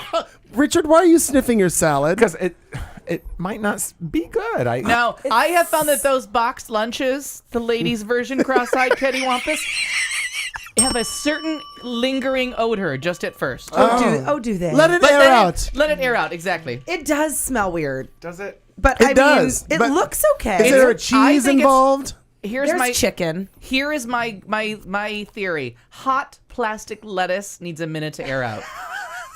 I bring these salads to work all the time, and I do find that you just need to let the plastic hot lettuce. I thought someone had farted. That's what I thought too. I'm so glad when he said, "Why are you sniffing?" Because I was doing I- the head. I'm like, "What's happening?" And right I now? have our vanilla cream candle this room, working like, overtime. We're gonna need Who two. was it? Who was it? We're gonna need a bigger And candle. We're gonna need a bigger by candle. process of elimination, it was you in my head since we've all been together for weeks on end. Yeah, and we this know. has never happened before. And so I I'm go, like, if I gotta "Oh, fart, I gotta Richard, wash my this hands." is so sad for you right now. But today, and I don't want to throw anyone under the bus, Mark Martinez, who might be listening, but somebody farted on the outdoor patio at And it was just you two. Postino, and I was like, "Woo, Nelly, you might want to look at your digestive choices." Okay. But I don't think it was him. Was it you two only on the porch? No, So- there was a lot of people and a lot of food going by, so it could have been a fungus. So again, Cattywampus. Cattywampus. Thank you. That's our Cattywampus. drinking word. Well, if you watch, if you, Even Barbara approves. of course she does, because Barbara is Cattywampus. Cattywampus. There she is. Well, if you were part of the nearly 30 million people watching as they exchanged rings and said "I do" and became married couples, you were watching the Grammy Awards last Sunday night. I cried. Well, two people. I have to admit, I cried too. I haven't watched it yet. It's still. I'm going to be the plus You'll seven. Then cry. we'll go watch it afterwards. I've got it on the DVR in the other room. Two. I'll put a link in the chat room. Won't that be exciting? Brittany Pennington and sadly named Sally Beaver were married at the Grammy Awards on Sunday in front. Hold on. Wait. What? From the top there, please. Because I thought you said something else. It all went cattywampus during your reading. Oh, two brides to be, Brittany Pennington and her sadly Sally Beaver. Okay. Oh. Were married at the Yep. Grammy Awards That's on not Sunday. cattywampus, that's her given No, name. that's her given name. They were married on Sunday in front of the show's so horrible. second largest television audience since 1993. Oddly, from Arizona, right here in Mesa, Arizona, and I'm sure the Mormons are thrilled, the couple met at Mesa Desert Ridge High School and fell in love and have been together for High nearly... school sweethearts, if you will. They've been together for 3 years. When the two saw a vaguely written casting call for a group wedding, they submitted their information and were eventually invited to take part in the ceremony. Only later did they find out that the wedding was going to be performed at the Grammys by Queen Latifah. So not only am I marrying someone who's my best friend, she said, one who I'm completely in love with, but also we've had the support from people we've looked up to our entire lives. Beaver and Pennington We're joined by The law firm of Beaver and Pennington, Yeah. who've gone Cattywampus due to the use of beaver in their title. They were joined, as well as 32 other couples, gay, straight, young, old, interracial, all married, as rapper Macklemore and producer Ryan Lewis performed their award-winning marriage equality anthem called Same Love. And this was interesting. When I think of the moment I want to break down, Pennington said, it's beautiful. Makes me want to cry. We started walking down the aisle and all the celebrities stood up. Katy Perry, Paul McCartney, country singers, everyone was crying. So fucking cool. No, It was so touching. the one that got me, and the one that, and I know he's a loving person. I enjoy his voice. I actually buy quite a few of his records. He's married to Nicole Kidman, and Keith Urban was not just wiping away an emotional tear. He had a tear-streaked face when they cut to him. Openly bawling. He was openly bawling. It was one of the most moving things on television I've ever seen. I don't know what No, you're talking about. But I haven't seen I it, just took this off but- Cattywampus. No, but my favorite, my part of this line, this quote is, and when I see it, I'm sure it will be lovely. I have nothing, but it's funny that she actually names Katy Perry, Paul McCartney, country singers. She didn't have any fucking idea who any of the country singers are, but apparently they were all so moved at this. Queen Latifah did officiate the wedding of the couples, and she started by saying, "We are gathered here to celebrate love and harmony in every key and every color." Latifah said as she commenced the ceremony, "As I look out on this audience, I'm delighted to see the faces of 33 couples who've chosen this moment to celebrate their vows here with us in Los Angeles and everyone watching around the world as witnesses." Again, I'm sure it's fantastic. I will see it. It was truly one of my favorite moments. I'm just going to interrupt you because I have to do it. It was one of my favorite moments on TV. I'm so glad I was watching on delay. I was live plus like 2 hours. I cannot express to you, like, everything was and I always talk about the tone of things and how, like, tonally they're not on the right page or they keep switching things. It wasn't exploitive. It wasn't freak show. Everything It was a blip on the radar, tonally was it? perfect. He came out and sang his song. And he did it very well. Mary Lambert. Mary Do Lambert. I have her Who name was right? Stunning and Stunning fabulous. came out and sang beautifully, and then who obviously got her Marnie Ryer. I'll say her name right in honor of this. Marsha got her her license. Her what's that called? When you get your minister Ordained. license, Yeah, ordained. ordained, right. She was ordained to be a minister. She actually got to say, by the powers vested in me by the state of California. Right. And then I got to give it up. And I know there's a lot of bashing going on, and I know everyone thinks that you're not allowed to bash Madonna around me because I'm always going to defend her, but I won't have it. I don't have it. Madonna I see came out that. I see clearly injured. There's clearly something Madonna's not telling us about her hip, and it wasn't the time. Is that just a walking stick? Hip or knee. I'm thinking hip or knee was wrong. She was clearly not herself because she moves more. I'm just saying that Madonna's very rarely still in her. She very rarely stands I still. thought she was poignant and on I point. do too. No, I do too. I think she was very on point. I think the fact that she allowed someone to rework her song to sound like their song, and she sang, and she's not a live singer. She didn't sing at the Rock. She's the only person that's never sang at the Rock and Roll Hall of Fame. She sang live, and I have to give her all kinds of props. And she sounded good. She really sounded did. good. She sang her own song. I thought she I was sounded as good surprised. as Madonna could. That's not true, but Right, but I think she sounded as good. I think there was a health issue, hip or knee wise. I think that Kane had a purpose. I don't. I'm just saying. She looked a little bit like she'd been on some maybe some medications for an inflammatory disease. I thought she's someone who's usually very gaunt and looks very healthy in her age, and she looked a little unhealthy to me personally. What's the age of Madonna? She's 55. 50. Okay. Yeah, but she always looks good, and she looked appropriate. She was appropriate. She lended her song to someone else's thing. She didn't steal the spotlight. I thought she was note for note perfect. I thought everyone in that was just as touching as it could be. And when they said straight and gay couples that of was everything, neat. and the two black boys, what broke me down and what got me every time, and they were right behind the Arizona couple. So the because Arizona it's cool News, that you saw the Arizona couple. but I'm like looking at the picture, but and the two black guys behind them are bawling uncontrollably. They are clearly in the moment All right, of so let's talk about Macklemore this. and Ryan. Ryan Lewis. Let's yeah, talk Ryan about this a Lewis. little bit more because By the way, the chat link is fixed on the qtalkamerica.com. Join us, join sign. us, join So us. join us in the chat room if you couldn't find it any other way. Go ahead, Richard. Continue. But did the Grammys? Was it CBS? CBS. Yes. Did the Grammys? Tiffany The Tiffany Network, And who CBS actually let this happen, which is another interesting thing. The most conservative of the three. Yes, Right. sir. Did they do this because, hey, we know, because now it's the second highest? Is it to bring people in, or is it literally because, hey, music changes people's minds? Oh, music changes people's minds. Do you really think that? I think that completely. I hope so. I honestly think that everyone involved, including Madonna, who's been one of the greatest gay advocates of my lifetime, early, when it was not fashionable. Could have killed her. Jinx, Yeah, fuck you. it's really super fatty, fashionable now. No, I mean, we're going to argue about who's the biggest Madonna fan later. Goats. When back in the day when she was that way, that could have stopped her career. Oh, Oh, no, you're right. You're totally right. Easily could have. Well, many things she did could have ultimately But stopped she her went- career. Like She saving went with that hot gay. athletic. What's it? Carlos was her trainer. Oh, but we're talking like a decade prior. Like Oh, I she just went thinking of she Carlos. went gay. She went Going gay to the at- hot at- Mexican. Thank you. at Live Aids. I mean, she went pro gay Late 80s. Right. early. Oh, wow. I'm going to say like 86. I'm going to hitch up with 86. Those are the later years of Yeah. the 80s.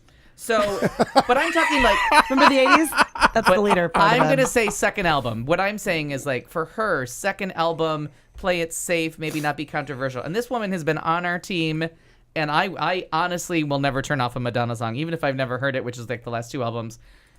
I'm on this woman's side, and I thought it was so respectful and such a tribute to her and to them and to Queen Latifah, whatever she's pushing. Okay, that's the other thing. So that's the other thing I wanted to talk about was why her? Why not an openly gay person?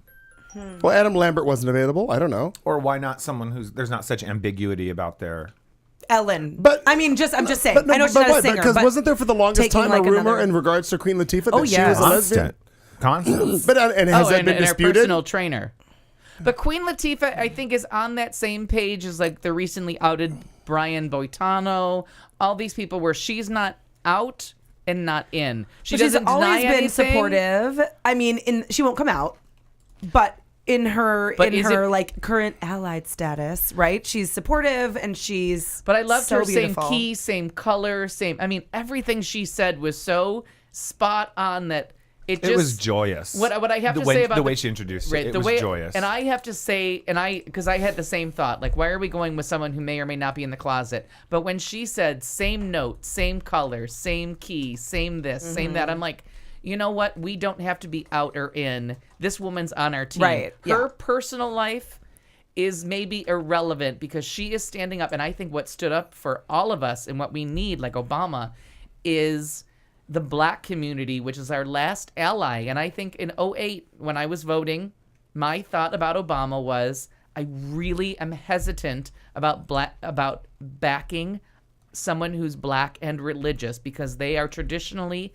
not our allies. Not our ally. They're the right. ones that got that helped Prop 8. squashed the marriage of That's men where in everything went Illinois wrong. And Prop 8. and So Prop 8. my thought Cattywampus, if you will. Yes, That's true. and I will drink to that. Drink to that. So what I'm thinking is now we have a rap singer or a rap artist, and now there was a big thing about can he win a I rap know, artist it's because so he's annoying. white? It's racist. So then I'm like, it is It's making racist. me so feel then, are you crazy. saying that black people can't win pop artists? Like, is that because if you say that they can't, if white people can't win that, then you have to say that black Well, people. and that's the thing is they're going, it's so racist, and I'm like, no, that's what you're doing. Yeah, that's what actually, you're doing. Is you're like bringing race into it. You're bringing race into it. So you have a rap artist. Sorry.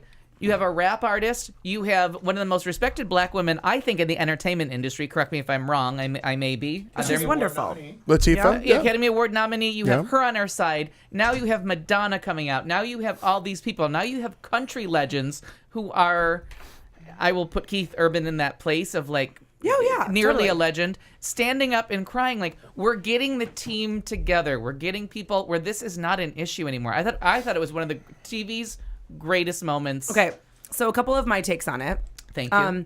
I also really liked it. It was really great to watch it with Kelly. She was really super moved. I mean, she was crying and you know, she comes at it from a little bit of a different perspective. She just loves that song, but she really and I know we've talked about it in this room before, and I can kind of Who's she? like Kelly. Gotcha. Kind of be safe in saying this is that I didn't have that like deep inner struggle of I couldn't change if I wanted to, even if I tried. Like I didn't have that struggle. I didn't go through that. But Kelly did. Like she desperately did not want to be gay when she was young. She quit all sports. Because she feels like those athletes are lesbians and that's not what I want. That's not what I want. And so she, How'd this all work out for her? well, it's going well now, I hope. I mean, we'll ask her, I don't know, next weekend. Yeah, We'll see. sure. She'll be on the show. Yeah, but so for her, that was part of it. Like, she just loves the song. And so to hear Mary Lambert singing it live and to see all these couples like getting married, and she was really very, very moved by it. And it was beautiful. I thought Madonna, one of the things I thought was interesting is E! News, when they were doing like the red carpet review. Yeah, I saw that. Where she wouldn't quite. Well, yeah, and it was funny because they're like, I mean, we don't know if we like it, but shit, it's Madonna, so bitch is allowed to wear whatever she wants and look great. And it was just kind of funny. They're like, and she looks great. And they said, why did she have the wrist thing? Why did she have the glove and the cane? And I'm telling you, from someone who has seen people on NSAIDs, there's a hip or a knee injury, and there's a point where I made Doug watch like 1,500 times. I'm like, watch her try to shuffle right to hug somebody, and you can see her face be like, fuck you, I can't that was move my that way. problem. I actually thought you couldn't see her face do anything. I think there's too much work happening. Like There is. it was way too. There's such a no-win situation for her and for any woman like that. Yes. Right. Yes. Too much work, and you're like, oh, she's got too much work. Not enough work, and she's old. And what's wrong? And haggard. But let's have a private Madonna moment over here. Madonna is known for being really, really, really fit, and her face always has the look of someone who's way too in shape.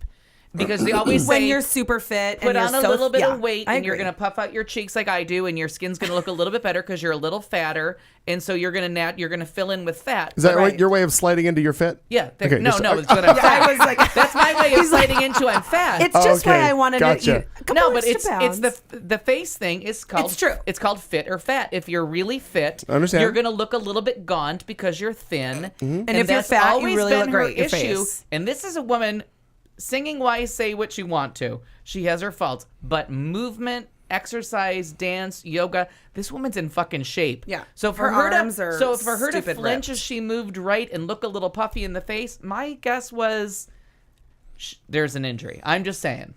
I just want to Okay. throw it out there. Just But it was still really great to have her come out. And I did love the way she sang. and with one of my favorite songs that she changed, "Open Your Heart to Me." She actually sang it that way on the last tour. And In so the- she sang it. But she sang it in their tune. She sang it to the tune of. Oh, I know. Yeah. But the way she sang it on this last tour was the same way. She sang it that way. She had slowed it down, and she sang it in that very like plaintive, like softer, more vulnerable way. But she sang it in their in their key rhythm. Yeah. And not just their key, but their rhythm, kind of like In their cadence? What's I Gaga's need to go watch song? it again. What's Gaga's song?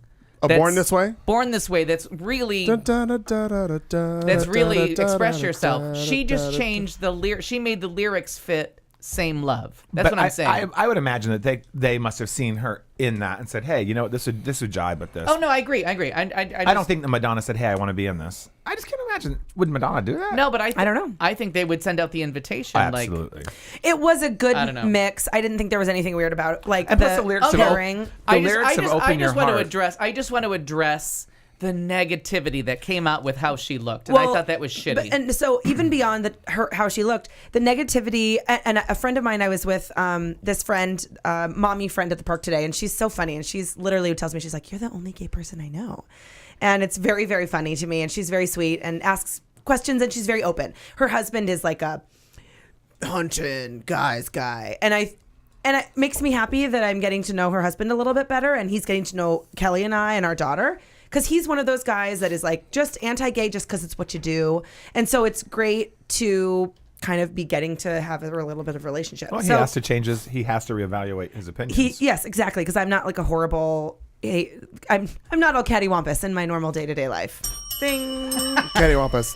So, but my point is And I'm that happy to drink we to that were word. talking afterward this morning, and she was saying, "Isn't it so great that there's so much acceptance, and it was on CBS, and it's so exciting."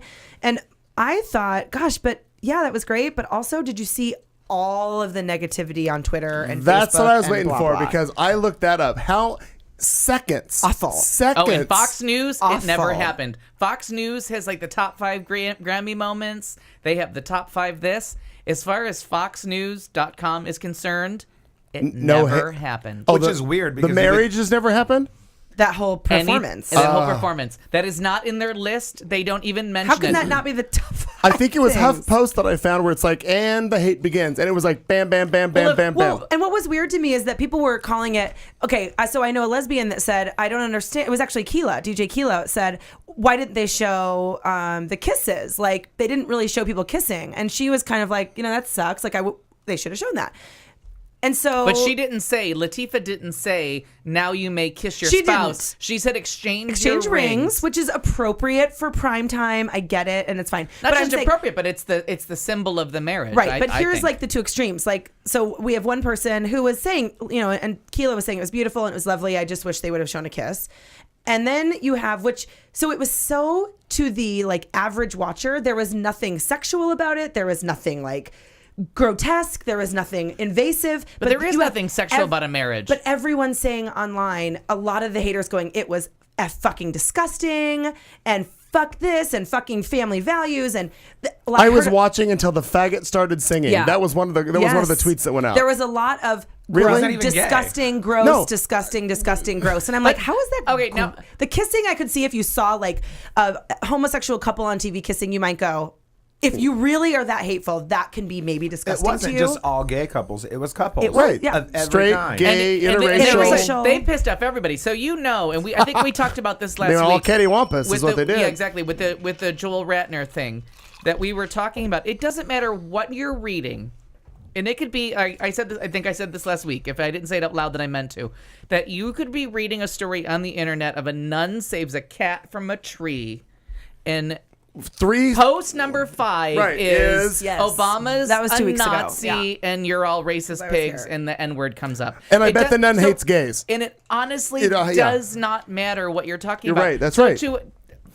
People troll chat rooms and comments just to do that. Just on Twitter. This was like people's initial responses. But that's everything. And we talked about that with Obama's inauguration and his win in 2012 and 2008. Right. But what I'm saying is you have to factor in 30 million people, which for TV today is a gigantic audience. Right. That's a lot. Like the people that are watching the duck fuckers are down like 25%, but the Grammys are up. And so what they did was they put marriage and they were very smart. They didn't do just all lesbians, all gays. They did interracial. So you're going to piss off everybody. If you think you're going to get hateful comments, you're putting lesbians together, gays together, interracials together. People that watch Duck Dynasty. Right. Interracial gays. Interracial gays. That was also happening. So why would you not think comment number 3 was going to be fucking gross, hate these people. Right. Yeah. And you just have to accept now, like you can't look beyond comment number 3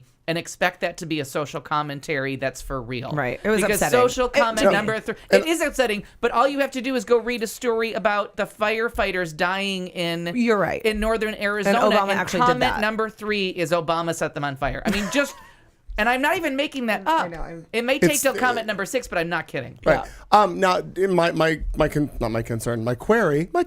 Oh, a query. A query. I'm Cattywampus over here, used to the European. With regards to the fact that this was the Tiffany Network, CBS, home, blah, blah, blah, blah. My question is, did CBS come out with any statement that said anything in regards to we don't sanction, we don't do, or was CBS just like, we're done? Now they stay silent, and I'm going to give you 2 things about the Tiffany Network. Because the Tiffany Network is the home of 2.5 Men, 2 Broke Girls, Mom, which I watch. I don't watch the other ones, but I watch Mom. This is the network of masturbation and sex jokes. What's their other big? The Mac and Molly, Mike and Molly. No, but the other one, the Big Brother. Big Brother. Big Brother. The house that had that fucktard that was in the house that hated everybody. Racism. Right. Horrible. This is the home of this is the home of shows that just deal in toilet and masturbation humor. The Tiffany Network no longer has a high road to stand on. Okay. So they stayed somewhere between. They're not ABC. They're not owned by Disney. They don't have a theme park they want you to go to. But CBS stays somewhere between tolerant and we're just going to ignore you. That's where they draw the line. They never draw the line, but they have never said we're going to support Big Brother because they're racist and we're going to keep them on the air because they read a Bible. They're fucking morons. I'm not allowed to say retards anymore, so I have to go with fucking morons. Why are you not here? I know, but I have agreed that fucking morons is the right equivalent. These fucking morons, and they will say they're fucking morons. We're not on board. So CBS has no moral on board. high ground to stand on anymore. when 2.5 Men is 30 minutes of masturbation jokes. Yeah, True. I don't see anything. So they didn't really come out with any statement official in regards to the Grammys. Well, that's because the whole thing wasn't. It wasn't It the wasn't scandal truly some people want controversial. to make it to be. Right, to be. No, I agree. I just figured that in this era of everybody being PC and everybody releasing a Right. comment or What a are they statement, gonna- yeah, totally that right. CBS, Moonves would have come out and said, And I think, Stand with by. it, I think with it being the Grammys and the way that music has always spoken to change and spoken to things before they're happening, and the way that music affects change, that it was the perfect venue for it. It was the perfect setting. Could not agree more. And I want to say that it was brought up in 03, 04 that as we were all, as only the Dixie Chicks were the only people like literally fighting George Bush, where are the protest songs to this war? Like, why is music not taking... And they were... it's a good point. So the point was, if you were reading the fanboy pages, they were saying there are no labels anymore. No one can sell music in 03, 04. It was really the dark ages of music. And now what do you have to answer to that? Macklemore and Lewis... Please say I'm saying that. Macklemore and Ryan. Ryan Lewis. Yeah, Ryan you're Lewis. right. They did not have a label. They are a YouTube sensation. Sans label. I'll use the French. Sans label. They are Cattywampus to the Cattywampus. record industry. They made their mark based on YouTube and an underground following and fanship that turned into record sales and a Grammy. They had no label. They recorded a song about a thrift shop, Same Love. They weren't looking to like generate controversy. They were just putting things online that spoke to their personal lives. And from what I understand, this is not based on any carnal knowledge. in interviews with these two, that Macklemore wanted to write a song about same-sex marriage, and he wanted to write the song from the perspective of a bullied person talking about same love. And Ryan Lewis said to him, "It's just fake. What about this makes you want to write this song?" And he says, "My uncle is gay, and I thought I was gay." And Ryan Lewis told him, there's your song. There's your That's what you have story. to talk about. You have to write about it from that point of view. Don't try to invent something. Write about it from your experience. And I thought that's what moved me the most when I heard it. I agreed. I mean, the best songs come from legitimate your personal stories. experience. Like, Absolutely. You can't just make the up. entertainment section just got like... Well, stand by half because as long. I hope to God you're ready to go. Here we are. Woo! Entertainment! Oh my God, there's so much. The Grammys happened, but we've talked that to death. Death. The Directors Guild Awards happened. I hit the wrong button on my computer, and I'm now looking at a porn site. Shocker. I'm listening. Directors Guild movie Back in. reviews.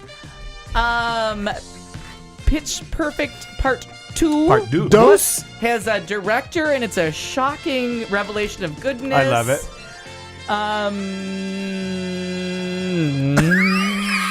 Just write out the theme music out. Yeah, it doesn't matter. I don't have a lot. I'm going to get a drink. You start entertainment. Oh, please. You don't listen anyway, so why is I that enjoy not perfect? No, I enjoy your entertainment section. I So- even know some of what's going on. So I have to say that our first story starts on, and I forgot to mention it in the headlines because I just found out, but Pete Seeger, who is a folk music institution, died today. And he was 94. I can't believe he was that old. How old did you think he was? I thought he was like 70s. I didn't even know who he was, to be totally honest. Like, I saw it that he died, and people are like, "Oh, that's so sad," and this is a legend. Oh, not to me. He was one of the voices of, as we were talking about protest songs. Mm-hmm. He was one of the defining voices, the white voices of the civil rights movement. And he sang "We Shall Overcome," and it just became one of the most influential songs of that era. And he did "Goodnight Irene." He did "If I Had a Hammer." He did "There Is a Season, Turn." Oh, yeah, I like that turn song. which is Christian. Which, if you think about it, he was always coming at it from the Christians were always saying like racism and segregation are a good thing, and he kept turning religion on their head and being like, yeah, it's so much. Yeah, good. Not That's the good. part. That's cool. you're doing, and then This Land Is Your Land is one of his most favorite wrap-ups. But he died today, and he was a huge influence on people like Bob Dylan, Bruce Springsteen. There are countless people that count Pete Seeger as an influence, and I want to say it was the Grammys a couple years ago, or one of the award shows just brought him out and let him just play for a little while, and everyone was appreciative. And Was he 94? Did you say that? 94 years old. Good life. Yeah, good, I mean, life. a good life and filled with positive messages, which is our follow up for the question later in the. And I'm going to guess he may have been a toker. Just a guess. I'm going to throw that out there. Perhaps a midnight smoker. So for the Grammys, I have to say that last week on Real Time with Bill Maher, which is back on air.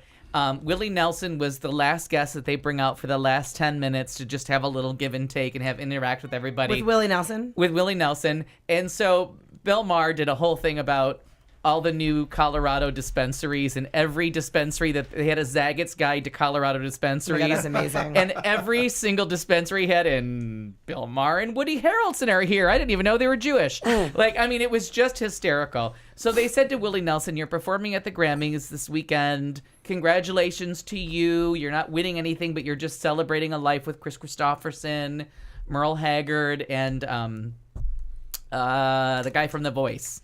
Blake Shelton? Yeah, that's right. Okay. Big drunk. So You or Blake? Blake, both. Okay. Both. So they said, one of Merle Haggard's biggest songs is Okie from Muskogee and I Don't Smoke Weed. And he's like, so? And Willie Nelson's like, oh, he's a fucking liar. And Bill Maher was like, we got to play to the bass. He's like, that's exactly what he was doing. Like, he was smoking pot with me while singing a song about not smoking pot. So beautifully realized. We don't smoke marijuana in Muskogee. That's it. That's exactly it. I So know. the That's Emmys. good. I've been there. That's Thank you. very good. So The Muskogee, I mean. to start our Emmy award thing. No, shut up. Our Emmy Academy Award Award? thing. Let's just Directors call Guild. that a Cattywampus situation Oh my where I'm going God. to drink and get it together. You have a bell. Don't you have your own bell? Where's your bell? Where's your bell? He moved it closer to him. Oh, well, you can move it back closer to you. He has his bell. We I all know have my own bells. bell. Where's your bell? Your bell's right here. You moved it when you took Get my your- wine glass. well, No, when you spilled your wine. I took your wine glass out of fear. Okay, so in the spirit of the awards season, which it's not the real awards, but the Emmy Awards have announced when they will air. NBC is hosting them because the all four networks. Well, They rotate it. They rotate it to make sure that everyone is fair and no one gets more, so that the commercials can reflect what they're showing. All right. So this year it's NBC, and NBC has made the decision that they won't wait until September until the new season has started. They will do preseason Emmy Awards, and they will be announced on Monday. They're going with the Oscars rule. They don't want to interrupt the biggest night of television for sales. Second biggest night. If you've listened before, you know that Thursday night is really when they sell advertisement. But Sunday night is higher raters, viewership, lower money. But a big deal. Sunday night's a big deal. Okay. So they've taken the Oscars night over and they've moved to Monday, and it's in August. And that's the big news from the Emmys this year is they're going to be more focused on this season, so you won't think, oh, that show's already been canceled. Yeah, when and was it's not that? even on. Right. Right. So the Emmys have moved, and it's a big deal. And the August 25th thing is a big thing. It's less time to campaign, and it makes sure that the blue ribbon panel, as they call them, for the Emmys watches their shows. And it's the Emmys really, really, really, really, really, honest to God, did do their research this year and not just make everything that won last year the same winner. Could you chew more into the Yeah, I can. mic, babe? No, Please. my question for you is, and I thought I think I emailed you a story about this today. When you listen to how you ate your salad. So then talk to me then, bitch. Bitch! Thank you. I think he's talking to me. I am. Yeah, Barbara, I I'm am. pretty sure. Yeah. They moved the Emmys from a Sunday to a Monday. So the broadcast is actually on a Monday. Yes, they're always live. The Emmys have always been But live. they've always been on Sunday. Because Sunday night is bigger ratings, and that's the Oscars were always on Monday in an old deal from the 50s to make sure that the Oscars never interfered with weekend box office. Oh. So they got their weekend box office and they got their numbers even when no one paid attention to weekend box office. And then the Oscars were on Monday, and then the Oscars watched the Golden Globes and were like, the Golden Globes are going up and we're going down. What's the difference? And they're like, well, you broadcast on Monday nights. And we put wine at the table. Yeah, no, but it's live. No, it's a live. It's live LA time, which means that you're 3 hours later in New York, which means the Oscars don't end in New York till almost 1 in the morning. Right. The Oscars in New York are a chore. The Oscars in Arizona are like Nothing. It's 10 o'clock. I could go to bed now and get up at 4 and Can I have be some queso? lovely, right? So that was the big deal about them switching. So now I think this is kind of a trend. Now that everybody's up in the awards, the Golden Globes are getting more ratings, the Grammys are getting more ratings. I think everyone's going to switch to Monday nights in honor of the movie industry and stay out of the weekend. Okay. The other thing with the weekend thing is that this winter has been so horrible that everyone's box office is suffering because no one's leaving the Nobody fucking can house. go. If They you're can get not there. on Fuck it. Netflix, we're not going. Right. So they're losing huge movie markets. Boston, New York, and Washington are just decimated. And a lot of movies just aren't making the money that they would be making if people could actually get to a movie theater in a timely fashion. So we'll go on to the Everything Academy Awards because it's always the Academy Awards, always, all the time, and it's the most important. It's a wonderful day for Oscar. Who will win? Now, in a surprise to absolutely no one, but really is throwing goldderby.com and those of us that follow this and want to know all the answers and win our...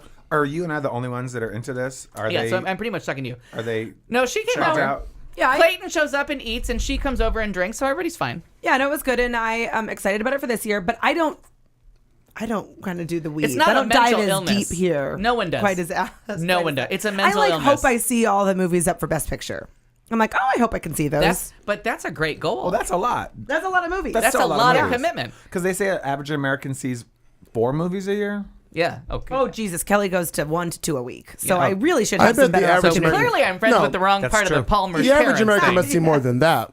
Then I am so below average because I don't see 4 movies in 4 years. Maybe. And he's friends with me. Which I mean, the last movie I went to the theater and saw was Argo. You saw Lincoln Go after fuck that. yourself. You're right, I saw Lincoln. Lincoln. You're right, You I saw saw Lincoln. Okay, so... God damn it, you stalking me? No, but I know what movies you see. All right. I keep track. So the Directors Guild of America and the Producers Guild of America, I think, have both been held since our last time, but I think the Producers Guild we talked about last year. The Producers Guild was a first ever tie, and they do the same voting system as the Academy Awards, and it was Gravity and 12 Years a Slave. And the Academy has come out and said, absolutely no way we have a scientific factor to make sure that mathematically There's no ties. there's no tie in Best Picture. There can be a tie in every other thing, but the fucked up way that they do the voting, which we'll talk about later privately, how they do the voting for Best Picture is so bizarre and so fucked up. Isn't it weighted? It's weighted. Okay. And the only other people that do it are the Producers Guild. So usually when the Producers Guild gets announced, you're like, there it is. That's who's going to win. So then the Producers Guild comes out and you think, well, director and Best Picture almost always go hand in hand. But who won for director? We're going to get there in a minute. Oh, thank you. Directors Guild Getting really excited. Right. Only varies from the director of the Best Director at the Oscars, like 7 times in like 70 years. And they usually go together, but this last decade has been particularly poor for director and picture going together. Who wins? No surprise to anyone. Alfonso Cuarón, Children of Men. We saw this together, Children of and Men. I was not moved. I was don't even astounded, know and what I that saw it is. 3 more times that week. Gravity. In 1 week? Oh, The I'm movie is sorry. Gravity. Oh, yeah, okay. In the same week? I You saw saw the Gravity. movie I 4 saw times. Gravity 4 times in 1 week. I could not get enough of it. I couldn't believe that after we left that it was only like 88 minutes or whatever the fuck 90 it is. minutes to the second. Because I thought I had lost a year of my life. Oh, Wow. And I was moved beyond, but I love him. Like I go in, like when he makes a movie very rarely. So when Alfonso Cuarón, and I've been telling you all to You watch. go. I've been telling you all to watch go. Children of Men. I know none of you yes, have. that I have not watched. But I have given you instructions. So last night I took my own advice and I watched Children of Men, and the movie remains an astounding I'm accomplishment. going to write in that filmmaking. down right now. I'm going to write Children that of down. Men. I have to tell you, it's one of the greatest movies I've ever seen. Children, OF? So Yeah. Alfonso Cuarón wins, but absolutely everyone agrees that a movie with 3 people That's what I keep saying. will never win Best Picture. Because of And all the actors. And I do have to agree with you because the acting branch is the biggest branch of the Academy. And so something that only employed 3 people as actors is never going to win. Before you continue on with this, I want to Malcolm. We have the United States listening, New Zealand, Kuwait, and Australia has. Good day, mate. Excuse me. Kuwait- Actually, Austria, not Australia. But Tomo was Austria. on. Tomo was on, and I can't remember if he's New Zealand. So New Zealand Yeah. was listening Okay, so early. New Zealand But is here. Kuwait. Like, Kuwait's what's always- up, Kuwait? Kuwait's They've always been here. listening here. They've been listening for The weeks. chat- So, hey, Kuwait. Kuwait. So- We're sorry to keep you Kuwaiting. Oh, there's that. So really, when you come over, if you're invited, Marnie, sorry, if you're invited to the Academy Awards party, Barbara, you have first refusal. Your spot will be held until you say no. Thank you. No. All right, I kid. fairly open. I just have to say, Best Picture is the only race I think that's completely up in the air. I think everything else is locked down solid. Did you see the Daily Beast today with their hatchet job on American Hustle? No, but I read I did read one of the reviewers that I like talks about too much improvisation and why the script of American Hustle doesn't hold up, and I have to disagree with him because I think the script of American Hustle was genius. I loved that movie. I loved it. Loved it. I honestly do want to see it. I want to see that and Dallas Buyers Club. But I have to tell you, my dark horse favorite and the one that I hope everybody splits the vote and wins, and it's my favorite movie of this year, and I can't believe it because I have never been a fan of this man. I have never, Don't ever, say ever. her. No, but I love that. I have never been a fan of this man. I've always been on a relationship with Martin Scorsese. I thought The Wolf of Wall Street was 3 solid hours of entertainment. And if you tell me it's on video, it's on the drive-in, if we're just going to watch it on a box, I will watch. I laughed my ass off for 3 solid hours. I found out today that movie, the word fuck is in that movie 506 times. Yes, it's It's allegedly the debatable, record holder for No, the most they said that they count that it's been counted. But 'cause whether or not it holds the record for the most F-bombs is what's debatable. But yes, I'm they sorry, did count got it. So, because I was thinking, cause the question came up, and it was on a radio, the station that you hate. The question was, are you in a work environment wherein swearing or cursing is predominant? And that was what they were talking about. And they brought up that point, was the fact that I'm in the Wolf nursing. of Wall Street. Let me tell you, the F-bomb is predominant. I would think so. We work. I mean, we work in bars a lot, and I mean, fuck is just it's just everybody's. Fuck this. Fuck Do you that. know what? I never thought that it was a truly great movie or that it could be a Best Picture until 2 scenes. Spoiler alert, but because most of it's a true story. The scene on the ship, I did not see any of that coming, and I thought it was beautifully Which shot. scene? Describe the scene in the ship. The party or the? Yeah, not the party. The where everything goes, where the ship goes down. Oh, right. Oh, yes. That I did not see coming, and it was shot with just it.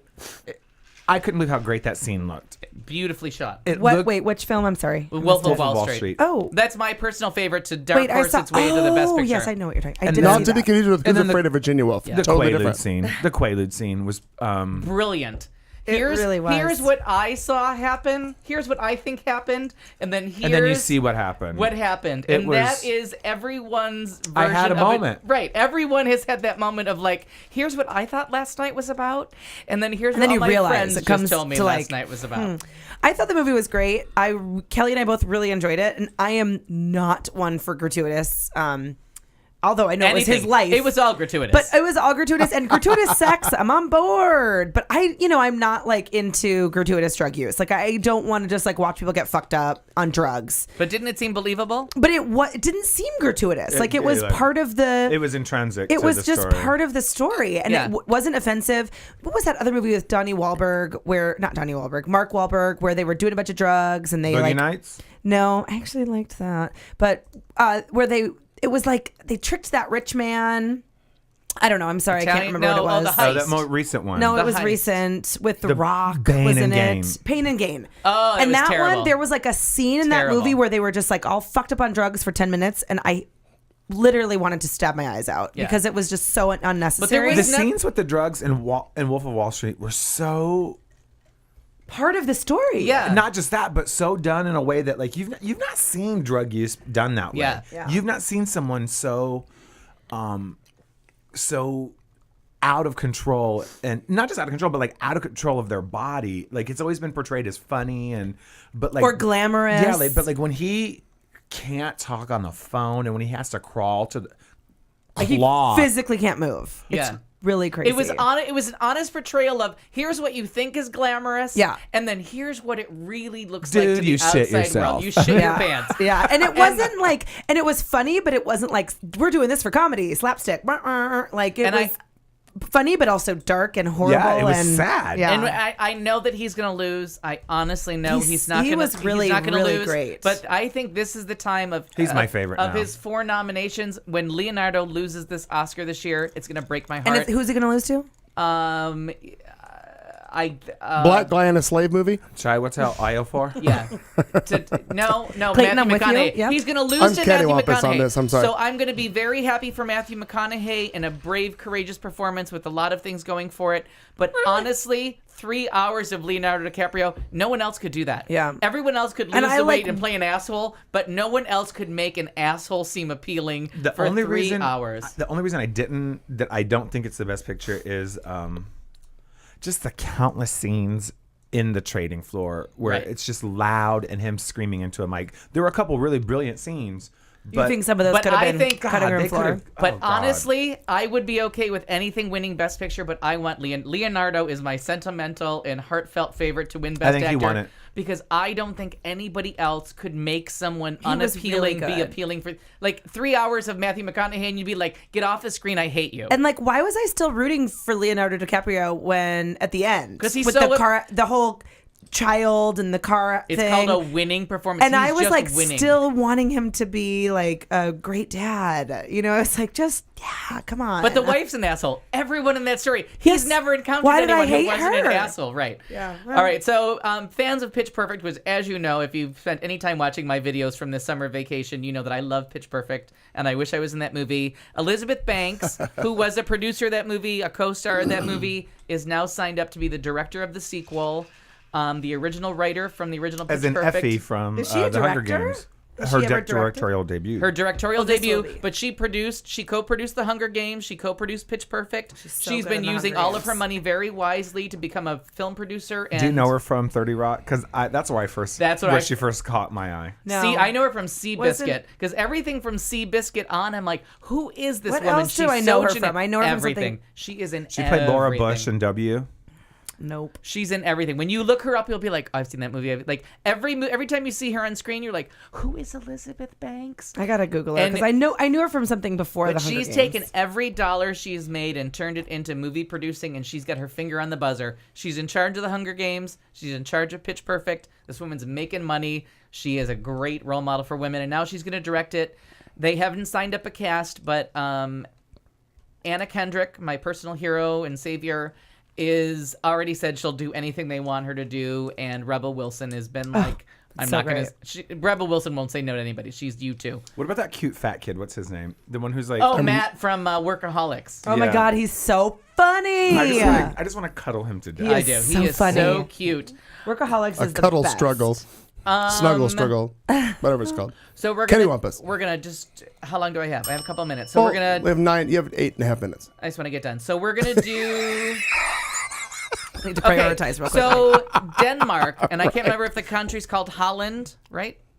No, it's Denmark. I thought Denmark was its own Denmark did country. their Academy Awards, and a movie that I have not pushed on this show enough, but I will try to, because the guy Where's your audience? Usually, geographically, he's the one who's on point, I and know. he's off of it now. I'm so Denmark is a drunk. country. But Denmark is a country, They're and his name Danish. is Mads, someone or other. Nicholson. Nicholson. Nicholson. And he is Hannibal in the Glad show you're Hannibal, which you know I don't talk about anything else. It He's starts also a February. James Bond villain. Yes, he is. February 28th on NBC. Can't wait. Do not miss it. If we were friends, you will watch that show, or not, we won't talk. Harrison. The Hunt. She takes my advice very seriously. The She Hunt does. just won their version of the Academy Awards. It's out. It's on. You can stream it on Netflix, or it's available from Netflix as a DVD, Blu-ray, whatever you want. The Hunt. It's what happens when someone falsely accuses someone of child molestation. And Mads just won Best Lead Actor. It's nominated for Best Picture this year. It is a fantastic movie. So fucking good, and this guy is just a great actor. Is it nominated for Best Foreign Picture? Language film. Okay, so... And I just have to say, we'll go back to the Oscars again. I have now seen we're going to get there in a minute. All 9 nominees for Best Picture. There's not a Good for schlub. you. There's not a schlub among them. Her, spectacular. Yeah, I'm gonna go see it tomorrow. Oh, You will be. That was when I was least. But wait, looking you were- forward Yeah, to you it. were not excited about it. Wait, Barbara, you were commenting on it. You haven't seen it? No. But you were commenting earlier on it, but you haven't seen it. No, I didn't comment on it. It just the previews annoy me. The premise is not interesting to you. And Okay. I'm hoping that it went. I will say, Wolf of Wall Street did not interest me until I went to go see it. I saw the previews, like, oh, I don't need to see this, but it got nominated because I love Oscars. And do you it's a go huge night watch for all me. of them as well? Is that like a thing? Yeah. Okay. Barbara should be with us on that Sunday. Yeah. What do you Yeah. do on the Oscars? I gave her first refusal. Yeah. Buddy's with us. It's me and Buddy has Barbara. second refusal. Or not Barbara. But Buddy had a bad time Katie's last the- year. the Wilk. The Oh, Wilk. yeah, the Wilk's just there's no refusal there. The Wilk and I will be together. Even a restraining He order has doesn't to work. come. Yeah, the Wilk is But not I take debatable. it very seriously, and if I can't watch with people who aren't gonna pay attention and watch, and I don't know if I can watch it with you guys. It's Well, my, So- we watch and we pause and we go back and rewatch it's segments. my high and holy day. Like it's the religion. It was it's actually my really religious good. holiday. Everyone was there was no like extraneous chit chatting. Everyone was take it focused. very seriously. But I'm willing, by the way, just to let you know, if we want to move the venue because of larger doesn't move. Larger screen. Doesn't move. Okay, just letting you know. Larger screen and more room. That's how seriously I take it. It does not move from Okay. my But All right, that's I will fine. say that last year I had to apologize to the Wilk afterwards because I really was like, I feel like I may or may not have ruined your time because I didn't watch any of the movies last year. I didn't Oh, no. know what I was in for. So then I wouldn't want you in the room. No, No, but she's trained now. She got but a I'm year better. training. So what happened was I sat right next to the Wilk and I asked him questions. I was like fucking 20 fucking you questions. can't- Like you can't boom, ask- boom, you boom. can't ask But he questions. did But say we pause for questions and we get there in our own time. I just want to offer it up to you because you said no one else watches them as seriously as you, and I don't know anyone else that thinks these of guys it. actually do. It's the high holy day for me, and we have lots of champagne. So even if you have a bad Champagne, time, food. and not iffy champagne, really good. And if you like don't actual and champagne. if you don't like it, you don't come back next year. All right, Oh, you should come. okay. So we're gonna move on from that. But you You got 3 minutes, You Alfie. are offered first refusal. August, Osage County. I have to tell you, I thought this was a gimme nomination for Meryl Streep. I thought she was very, very good in something I saw on stage twice. I saw it on Broadway. I saw it on tour. I thought it's a great play. I thought the screenplay, the adaptation was very well done. They skipped over what they could skip over. They added something at the end that I thought was very needed. But Meryl Streep, very, very good. This is not a phone-in. Her and Emma Thompson flip a coin. I think you could have gone either way with that fifth spot. I do agree that they were the fifth spot. Neither one of them have had any chance of winning, but they were both going to be the fifth spot. Julia Roberts, I think that though, movie in time will be looked at as a joke. I think it's going to be seen as a bunch of scenery chewing and overacting. And But I think that play always had. I think that play always had that characteristic to it. That play, when I saw it on stage, I thought. But I don't think the movie feels like it's in on the joke. I feel like the movie feels like they're doing serious work. And No, but I do think the play always had to live in that situation because it took so much exposition. That was a 3-act play told over 3 hours. have you guys seen it? No, my mom hated it, so Yeah. I was kind of out. But I think the hour that they lost was an hour that needed to be lost. And I think who they cut back in their parts, I thought it was all well done. But I do have to say, it's good. You know, it's playing at Mesa Arts or Mesa Theater. It's playing somewhere right now. If you have a chance to see it on stage, it's its own animal on stage. It's a very, very, very fucked up picture. But I do have to say, and everybody knows I love Julia Roberts, so this is kind of like the biggest non-surprise of the year. I thought that was the most natural performance by her. I thought it was her best performance. There was no Julia Roberts. I thought everything was... She looked like Oklahoma that had moved to a bigger city but stayed Oklahoma. I thought her journey was very honest. I thought her reaction to her mother was very honest. Her reaction to her child and her spouse were... it was her best performance. And I the would one- agree with that. And the one that I really have to say did so much with so little because they cut her part back so much. Margot was Martindale. Margot Martindale, but Juliette Lewis. Because Juliette Lewis conveyed everything to you about a country girl moves to what she thinks is a fancy big city and then has to come back country. And she thinks she is fancy.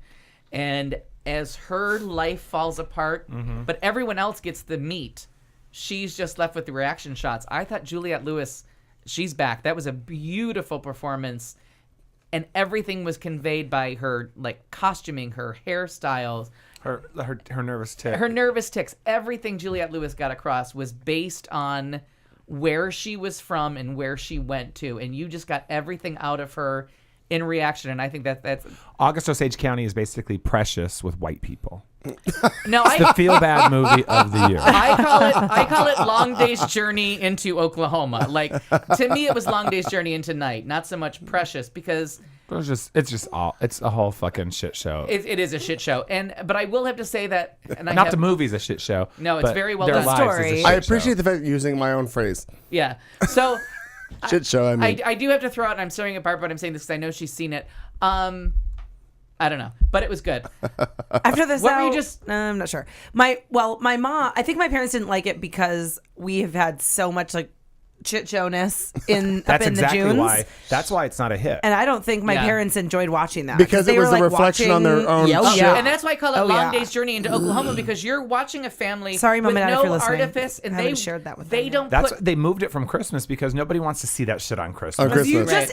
You just lived it at Christmas, like Right. you just Right, had right. that. You just went through it. I And get that. I do have to say that they take away the arch. They take away that, when you see a show and there's the proscenium arch and you have that little like gateway into the theater where you can be like, okay, it's beyond that. Right, sure, yeah. That line. But this was like in your face and you have to live it with them. And I think that's why those portrayals that were so honest and no one was doing, there was scenery chewing, but I think everyone was doing it in the way that it was very natural acting to me. It wasn't theatrical. It had lost all of its I think one day it's going to be a stage camp presence. fest. Well, yeah, I think any movie Yeah. with that cast is going to be a camp fest.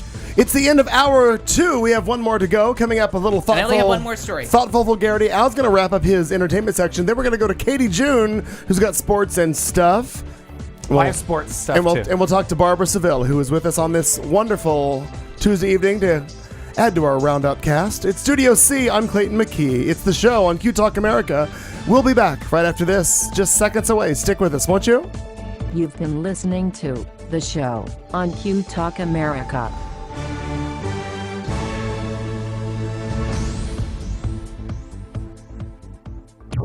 This is Q Talk America. The following broadcast contains adult humor, language, and topics, along with partial nudity.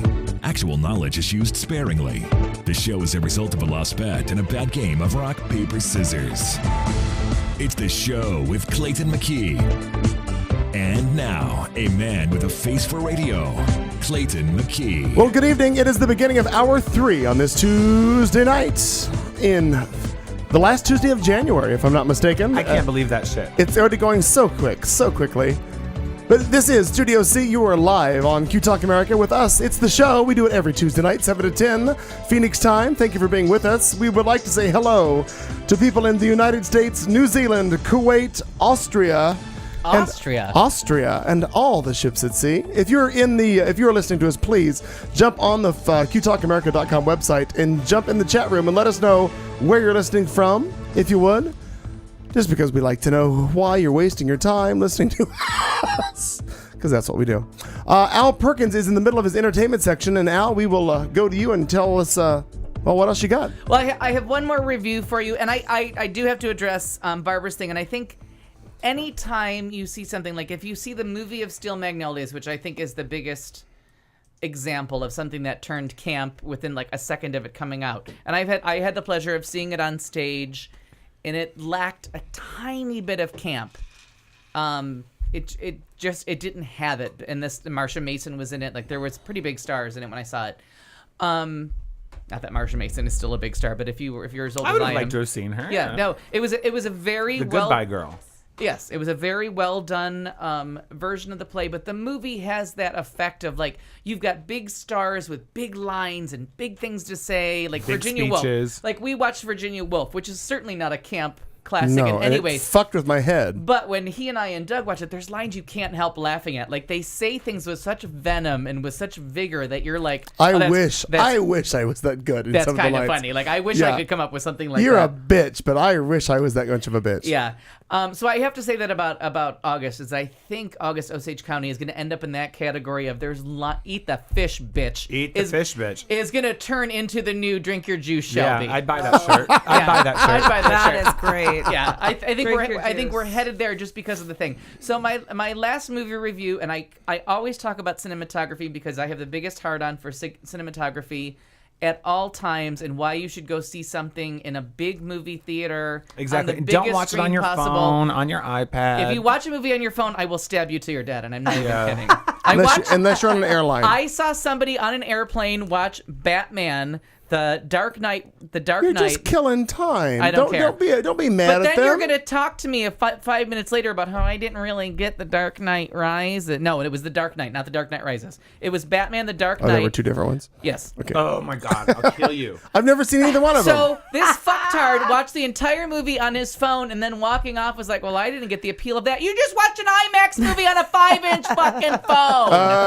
I am going to put a knife in your heart until you die. Thank you. Because cinematography is a definite art. Right. And I talk about it with children of men. Children of men. Whatever you're doing, go see that movie and we'll talk about it later. Children of Men. Sounds like something I should do on a Tuesday. Say it softly, it's almost like praying. So I went and saw a movie that I thought was going to be a bit of a chore because I had given up on the genre many years ago, but I saw Frozen. And I have got to tell you that the cinematography of this movie, and it's a goddamn cartoon. Is cinematography the right word for that? Yes, it is Is it cinematography. animatography? You could maybe call it animatography. Good one, Clayton. That's what I was But asking. I'm with you still. Thank you. But they had an I'm all eye for cockeyed, or what's our how word? does this look on the Cattywampus. When I set this scene up, when I show you the Snow Queen making her castle, beautiful. When I show you what the village of Arendelle looks like from below, I have an eye for and an appreciation for cinematography. When I blow this up to a 30-foot by 90-foot screen, what will this look like? And let me tell you, ladies and gentlemen, it will look breathtaking. Yeah. This movie was breathtaking from beginning to end. It's beautiful. They hired the guy that did Avenue Q and the Book of Mormon to write songs for a Disney cartoon. So I was instantly on board. And as soon as I was like, which Robert What's a husband and wife, isn't it? Yeah, it is. But which Robert Lopez do you mean? Is it the Avenue Q Book of Mormon Robert Lopez? Oh, when you heard it. Yes, and it is. It is. Because I was like, I had to seriously stop because one of the songs was so tuneful and so joyous. And so, which one? The song that the girl, princess, blah, blah, blah, and Queen of Arendelle. No, the Princess of Arendelle and her suitor sing together yeah. about falling in love on first sight. And I thought the lyrics are so clever. I feel like Howard Ashman has joined us from the grave because these are clever lyrics. And I did what Barbara Seville would have stabbed me in the neck for. I pulled up my phone and I'm like, I need to know who wrote the song, lyrics to this song right now. Like, I can't go another minute without finding out who gave me these joyous lyrics. And the music was beautiful. The lyrics are beautiful. The cinematography, it was stunning that I wish I was stoned. I wish I was stoned to see the beauty of this. That you're reviewing, because it's been out for, God, how long has it been out? No, I have stayed away from. Before Christmas. I have stayed away before from Christmas. I have stayed away from all animated movies. People were getting the gifts for Christmas. Yeah, I don't think he's almost opposed to animation. Ever since, because I saw Up because I knew it would look beautiful. And it makes me cry. So and I'm going to tell you Agreed. Agreed. Michael Giacchino, I can't think of his name. His last name is Giacchino. He did the music for Lost, and he's my favorite composer. He did the music for Up, and he won his Oscar. And when I heard he did the music for Up, I was like, I'm in. I'll go see anything. If Michael Giacchino is in your credits, I'm in. I'm in. So this one, I just went because I'm like, everyone is talking about this songs. It's got 2 songs in the Hot 100, not just the original song, but then Demi Lovato did something. Version. And I think Demi Lovato, stay home. Because anything you needed from that song...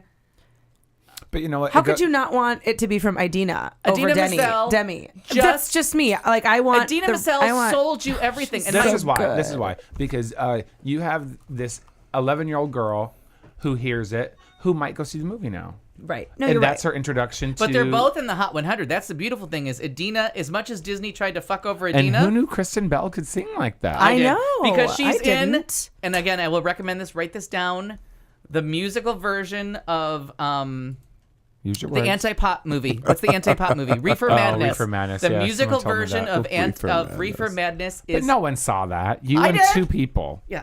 So I don't care if you only appeal to me. You got a moviegoer. You know what I mean? Someone's coming. I had no idea she could sing like that. I did. But the movie Well, was so beautiful, and and I love that beautiful. the love story is a love story, but it's not what you would. Yes, and what I Because loved- I knew What a the great story. message for kids. I knew That's the what I Hans, thought. I knew the Hans Christian Andersen story. So I was like, I am not in the mood for this ending. And I was so like, I'm bored. Like, I was all set to write the whole shit off. And then when they changed it, I was like, oh, Yeah. Yeah, it's I a cried. love story. So It's beautifully done. I really need to go see it again, and actually Palmer wants to. I'll so go my January Palmer hasn't 31st, been able all to over the sit country, through- sing along. She can't sit through a movie. Like when we watch The Lion King at She's home, which is her 2. favorite movie, she's climbing over the back of the she's climbing the back of the couch. So when we were in Durango for New Year's, Colorado, and we needed something fun to do with her, we thought we'll go try. We're gonna try, and I was fully ready because we had tried before at fucking Disney on Ice and all this other shit, and every time we have to leave early because she can't do it. So I think I wasn't paying as much attention to the movie because I was so concerned about her needs and what was she going to like, what weird freak out was going to take us away. Right. And she sat the whole time, which I don't know if what that speaks to, but I would imagine the movie that a 2-year-old, she can't sit through Well, anything. you think of a And 2-year-old, she you're was- thinking colors, sounds, things she you can likes relate songs, she likes music, and she was like the whole time. And we left, and she's going, more Frozen, more Frozen. I mean, it's cute. Like, it was so great. to. Beautiful. And Josh Gad from the Book of Mormon. They could have had so much more of him. That was my only complaint. Yeah, Josh Gad from the Book of Mormon. Wait, is he the one that's in Looking now? No, Was that's it Jonathan. That's Groff. Goff. Yeah, Jonathan Jonathan Groff. Groff. He's Groff. the prince. Groff. He's the prince, and a beautiful This guy, he was the guy that voice. played like 1600 Pennsylvania Avenue, whatever it's called. Yeah. He was on that White House He's show. on a lot of different shows, but he's the Book of Mormon. West He's Wing? the. Am I saying this No, right? that sitcom version of being Yeah. the I president. didn't see it. But in the Book of Mormon, when you listen to the soundtrack, He's the plus one. when you find out what Asadiga Egawai means, and he keeps saying it over and over again, he's like, "Am I saying that right?" That's He Josh also, Gad. he also writes a column for USA Today. Did you know that? Josh Gad he's a I brilliant, gotta brilliant Google him person. right now. He's and he's got a great singing voice, and his part in that movie was a delight. Oh my I God, wanted he's more in of that him. commercial for Yeah. the USA Today. Is that what it is? Yes, There's he a- is. yeah, He okay. talks about his ad, but I would think so because his column is funny. And Yeah. so He is I'm in not that. doing a top 10 this year because although I've done well in the Oscars, I feel I've missed out on too many great movies of this year to do an actual top 10 list Wow. of this year. Because I think I just have a knack of getting the Oscars right. I have to tell you that Frozen would be in my top 2.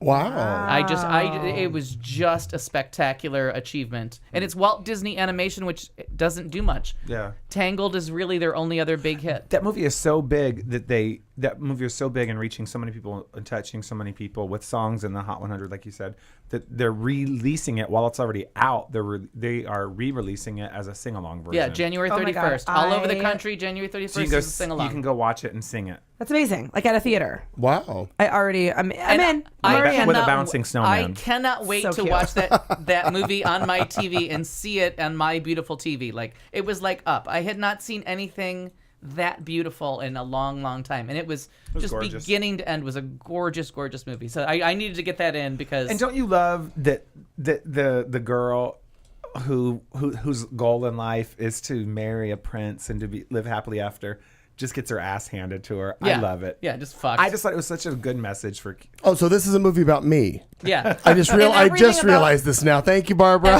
Everything about not expressing your feelings, everything about keeping everything inside, anything that has to do with not expressing yourself as who you really are is a bad thing. Like there's just 50 a great years message. of Disney movies of girls saving themselves for this prince and Yeah. waiting for this one guy to rescue her. And in this movie, the guy Just basically is like, go fuck yourself. is a doof. Yeah. Or go fuck yourself. The guy, yeah, he really should have said, "Or go fuck yourself" at one point. Go fuck yourself. So that's it for me. That's it from Al.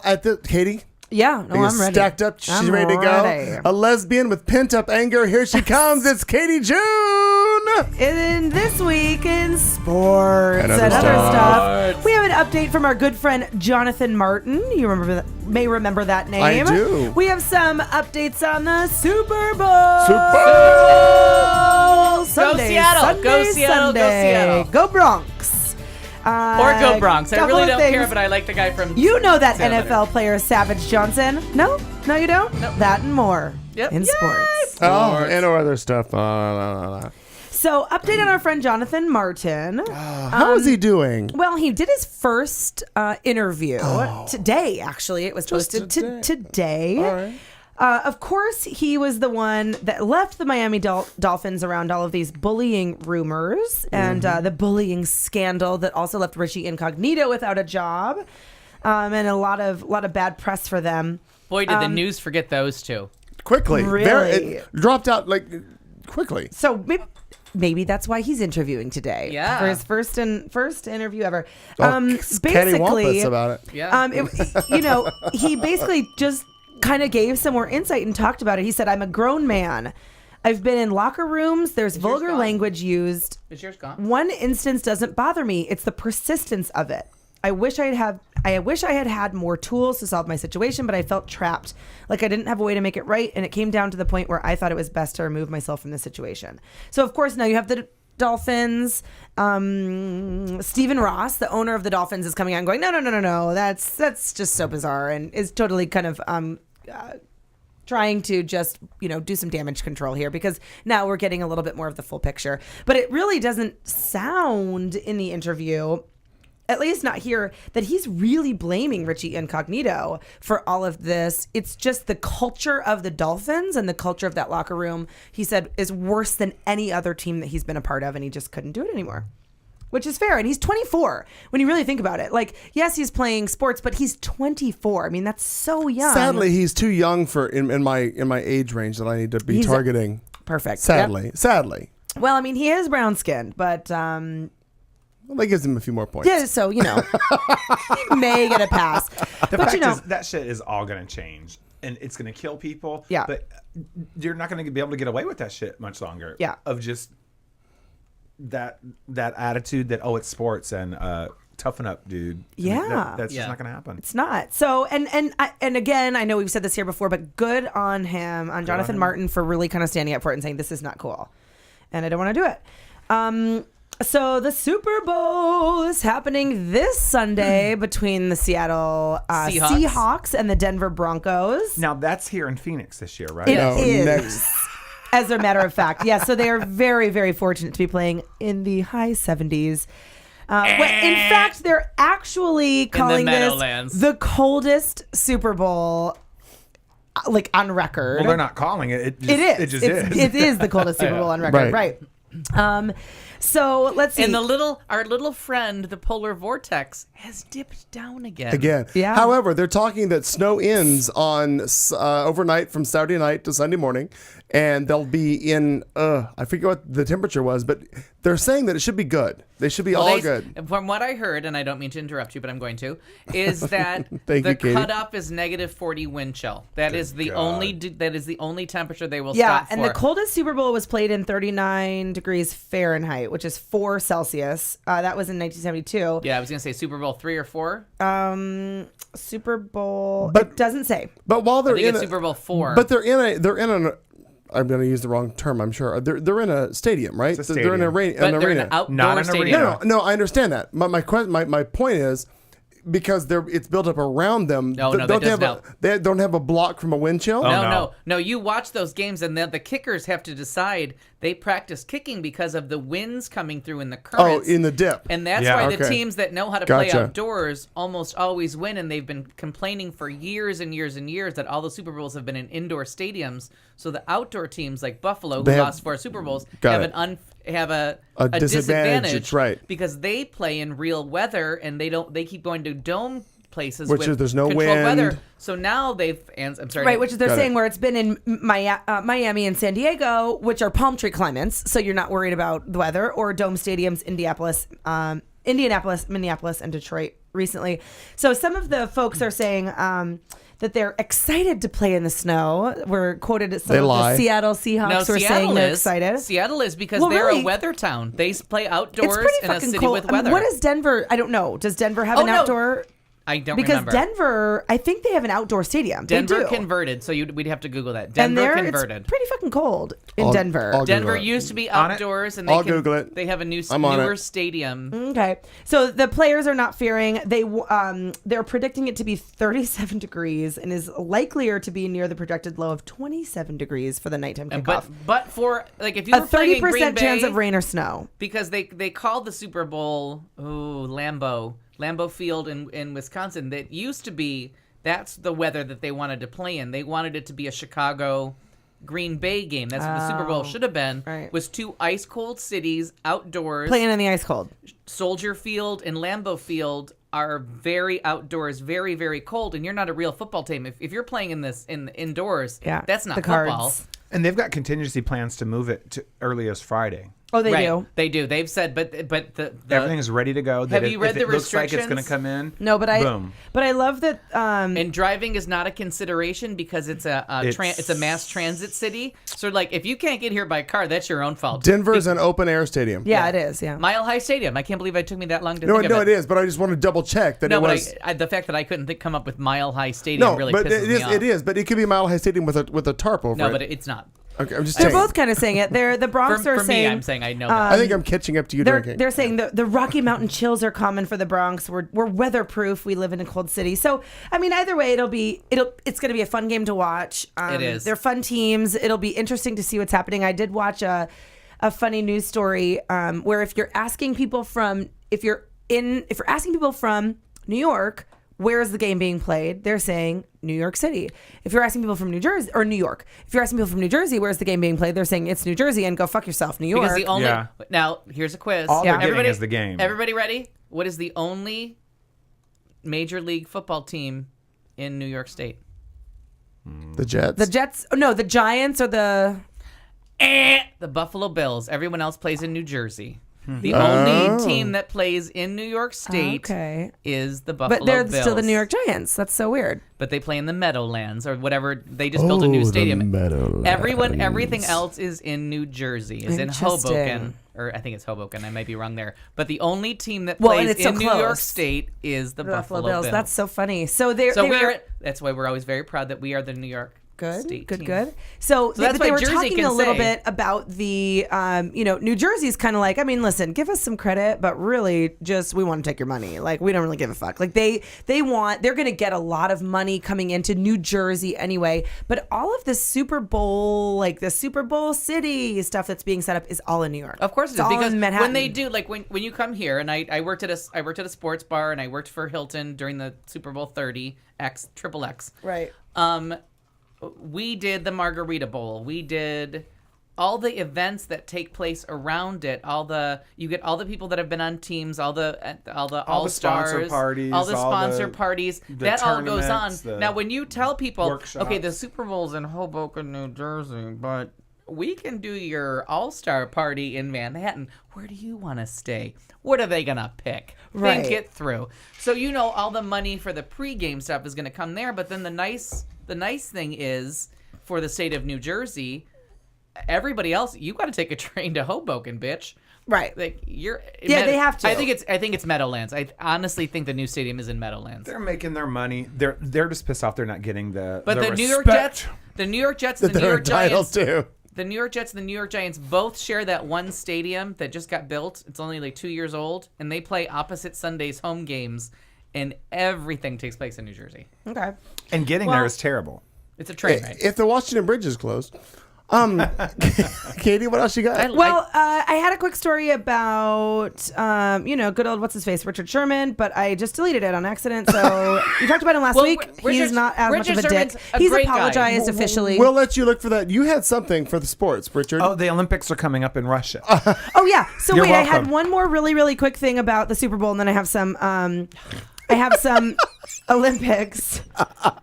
Do you know who's And predicted to win? our friend Katia Lee Love Yes. you will see her work on the Olympics, on the American figure skaters. Why? What is that? She made their costumes. Really? You're kidding me.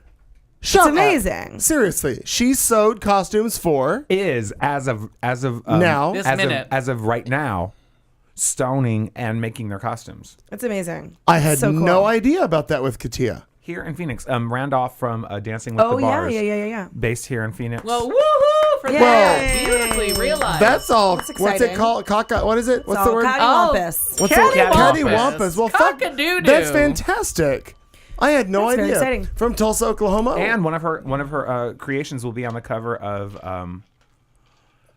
Time magazine. That's so Can I amazing. just- Good for phenomenal. her, and Can I hopefully just that back helps you to up? kind of. Can I back you all up just a second into the men's figure skating champions? Have you seen the video of Jason Brown. Yep, all watched it. I haven't seen it yet. Yep. I'm gonna vote. Cattywampus. I'm The gonna- internet got all Exactly. I'm going to cattywampus. go by height and nose that big cock is probably true. Good. I don't know. Keith Olbermann has named the Sochi mayor the worst person in sports, and what's great is that he actually Maybe the worst person Can ever. Can we figure out a way to get Keith Olbermann to come here? I want him to be here. be so great. I enjoy Keith Olbermann. I do too. His big head and everything. We'll make a 5th seat, and then when Buddy gets a real I'll job. talk less for Keith Obermann. Oh, you goddamn right you will. Because Yeah. we'll, I didn't even mean that, but I'm glad you took that seriously. but we'll pay him. But we'll pay him the same as all of us make. Perfect. Good. He's in. And Toli I want double from now on. Pakmahov. Of course you do. Worst you person in sports for the comments that he made during a BBC interview. He literally said that there were no gays in his city. Yes. Oh, tell me that again. What Which city is this? it? Which is a story that I skipped Yeah. on my headlines, but I'm glad you In took it. Sochi, he said it's, and I'm gonna get this There's word no wrong. gays in Sochi. No, Nope, none none at that all. he knows. None. Very, None how that very, he knows. How very Iranian of him. But there are But there several are gay bars. That's the best part. kicker. Oh, get out of my head. And somebody's like, "Well, how do they survive?" I don't know, but I don't know any of Bunch them. of out of towners. Right. God damn foreigner. the best part is that he says it's not accepted here in the, and I will say this, Caucasus, Caucasian. Right. where we live. You know how the term Caucasian Yes. for white people? It literally It's comes from that because mountain. of that. We said that last week. That's your root I'm word sorry, I there. missed that. Right. Good. So that's when Jon Stewart was Caucasus, talking about. got it. When Jon Stewart was talking about foreigners, he's Yeah. like, "Oh, the bomber of the Boston Marathon was literally Caucasian. Oh, He's from Caucasus." okay. Now, there's a drag queen in Sochi named Madame Zuzha. You think she's European. gay? It's ZHU-ZHA, whatever. Oh, she's definitely straight. No, whatever. And most- she said that most there certainly. was. No She gays. said there is definitely a gay community in this city and in other areas of Russia. All right, well, straight from the and I drag think queen's mouth. and I think if we're getting it from a queen in the city, it's golden. It is. But the mayor said no. No. Well, I love this. Ixnay, he so the said. person who's doing the interview, He doesn't know says, any of 'em. It's not accepted here in the Caucasus where we live. We do not have them in our city. So someone said, so the town is 100% straight. Statistically, is that even possible? No. And the guy kept going. The guy went on and on and said, well, I don't bloody know them. And the interviewer said, "Go on, Mr. Mayor. We can still see your head poking out of the top of that hole you're digging yourself. Right, in. exactly. Digging for yourself." Someone said that? Well, Oh, I love it may have been Keith Yeah. Olbermann, but it's But- really funny. But in a related story, Tom Ford, right, the Who I mayor enjoy- of Toronto, is running again. Okay. So it doesn't matter how stupid you I don't think are. it's You Tom can be the Ford. It's not mayor. Tom Ford. That's Gucci. Tom Ford is an Anything. eyeglass it's designer. Rob Ford. Rob Ford. It's the Chris Farley Who of, dances of Canada. Yes, exactly. My Now, apologies. This Madame Zuzha says I that need to Google her. there are many clubs for gay people in Moscow. In Sochi, we have 2 gay clubs as well. In some places, there's serious prejudice against gay people. In other places, it's not so bad. So apparently, there are gay clubs for them to go to, but they have also. I'm sorry, if you're listing yourself as a gay, not gay, I'm sorry, let me take that back for the mayor. If you're listing yourself as a drag queen from Sochi, Yes, you there's are. probably a gay scene because Madame unless you're Zusha. entertaining your grandmother, Yes, right. you No, need I've to been to have... some shows where there weren't people in the audience. Yeah. You could be a drag queen without audience. Oh, no. If a tree falls and there's no one there to hear it, it's still. Is it still drag fell. queen performing? Yeah. It's still Exactly. I did drag for many years without an And I audience. just love it. I just love. You in your mirror in your mom's dress. I just love the In fact a that bottle of shampoo. the question was posed: if there are gay clubs and there are no gays, how do they stay in business? And nobody will comment on that. Brilliant. Well, the scarier thing, and this is all like in good and fun, but really the scarier thing kind of surrounding the Olympics is what happens with all of these terrorist threats? Are they to be taken seriously? Are they legitimate? I mean, definitely they're to be saying taken like, seriously. watch out, Russia, you've been warned. And there are a lot of American athletes whose families are not traveling to Russia. One specific, and I don't recall what his sport is, but he said, I won't be able to perform. I can't go in and actually compete if my family's here because I'm worried about their safety. Right. And this is just, it's really unfortunate. Why are we there? I just don't. And they don't even have snow. The other thing about this. What? They don't have snow. No, Do you it's know literally, this? if you literally It's Google. Phoenix. It's the Phoenix of Russia. They have palm trees. Now I would say worse than that. It's the Palm Springs of Russia. Okay, Yeah, Palms no, are right. everything's They're gonna do fake man-made. snow. It's all already man-made. fake snow. They're literally trapping snow under giant covers. They're buying it. One of the costs They're making of this it. Olympics is buying the snow. I love it. I The love other it. thing on a is, fucking beautiful lake. It's like a resort. 30 to 50 miles away, up in the mountains, is where the ski events happen. Again, 30 to 50, not even in Sochi. 30 to 50 miles away, out of that little iron typical barrier. at every venue, though. But out of that iron barrier where they're saying that all the safety is. No, it's not even there. They're going out of the way Right, there to is get no to it. safety, and they won't talk to American officials at all about because what they kind of won't ask for safety help. precautions they're taking. Because Americans are saying all you have to do is ask, and we will provide our help because we spy on everybody.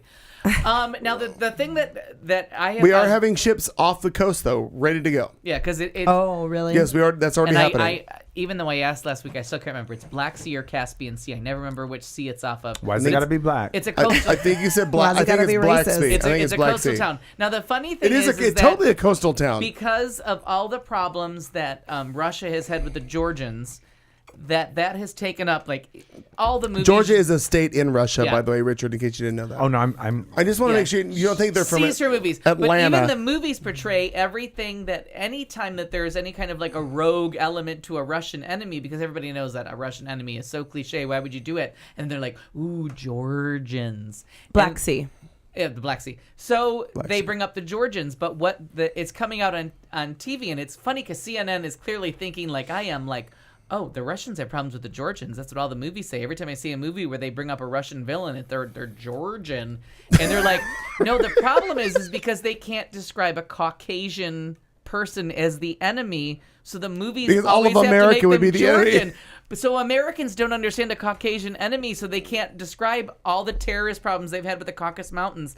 And I think it's the funniest thing is that the word Caucasian is at the root of all things communicatable. But our enemy, our enemy, Welcome to Drunk. the Caucasian, Duck Dynasty. Duck I mean, it Dynasty. just really That's is. our It is so enemy. fuckers. That's our Duck enemy. fuckers. It's just such a scary place. I'm looking at a very expanded, like this very, very expanded map. Right. Yeah. And it's just like not a safe place for Americans to be vacationing. Because look at what they're north of. Right. Yeah, exactly. Just travel But south and the see o- what's lying the, there. The only saving grace I see on that is the fact Siberia. that they are they are coastal. Yeah. So if they need to escape, hit the beach, get on whatever America But is even shipping still, to you the got to beach. get through the Black Sea, through Istanbul. No, but I'm Can just you- saying to get off land, they can Right. get off because they are But- coastal. But the Black the- Sea's got to be pretty big. what the Panama Canal of that region is, and I never remember what it is, Yeah, but the actual water route out of the Black Sea into the Mediterranean She's got it. is at war all the time. Yeah, That's- no, it's through All the Istanbul. It's like all yeah, war, all the time. all All the time. wars all the time are out of that Black it's Sea. fucking tiny. Like the way to get through is like a tiny, just to Yeah. really go right through Istanbul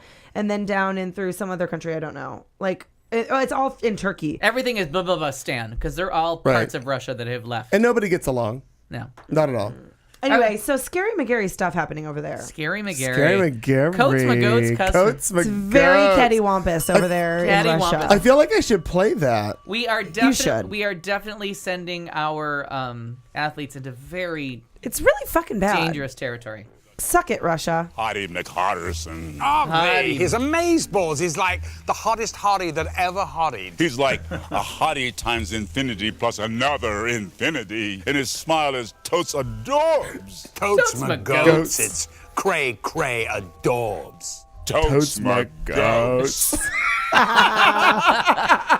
James Earl Jones is the best. All right, all right. Totes my Katie, you're out goats. on this one, but 3 out of 4 panelists surveyed. What does that even mean? There's 3 out of 4 of us on the panel being surveyed. Oh, I said there Are was. You back said on there would board? be no math. No Okay, math. All right.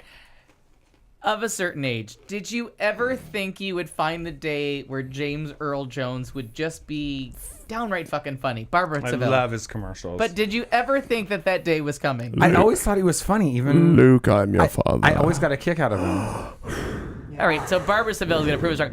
Clayton McKee, same question. Did you ever think that James Earl Jones was going to provide comedy to the world? However, the second that I remember hearing, this is CNN, I'm like, holy shit, we are done. Because we've gone from Darth Vader to this, and we're done. The door's open. Well, The door's I mean, this is CNN was parodied on Saturday Night Live so many times.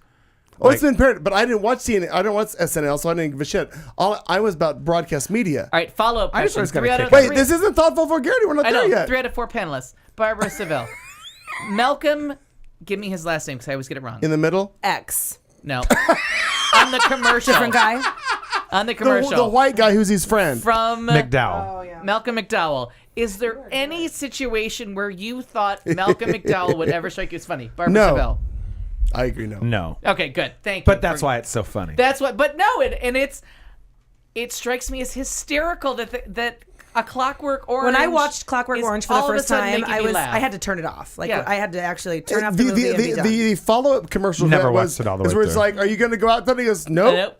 But I might. But I might. Oh, I love that. Is that one. okay? Still I'll text funny. you, but I'll I text probably you, but I won't. Probably won't. I want to lure the left on an island, Katie, whatever her last name might be, back in. Katie January. What's your name? Same month. That's close. Pick a Close month. enough. July. Did you ever think your text messages would be read aloud in a humorous way like That's they why were it's then? so funny because they're all important. No, yeah, but it is All hilarious. Texting is But important. I have to tell you that I felt like I had written every one of those yeah. texts. But I might. Yeah, But I might. That's I'm like, going to stay home, but I'm thinking about going out.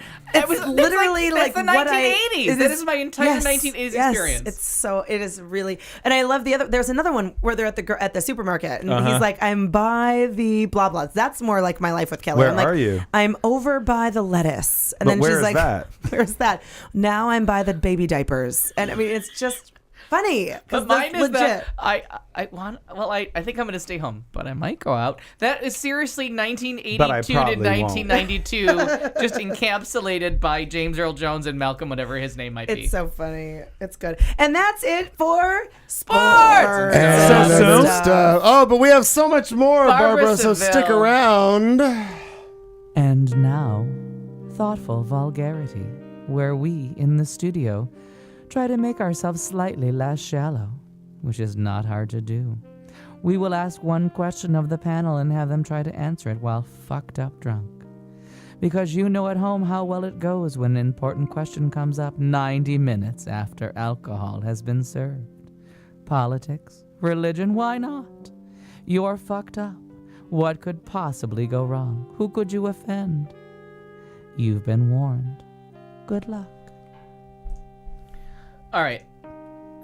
I don't know. Is that that's your phone? Yeah, that caught me off guard. It's Al's phone, I think. Okay.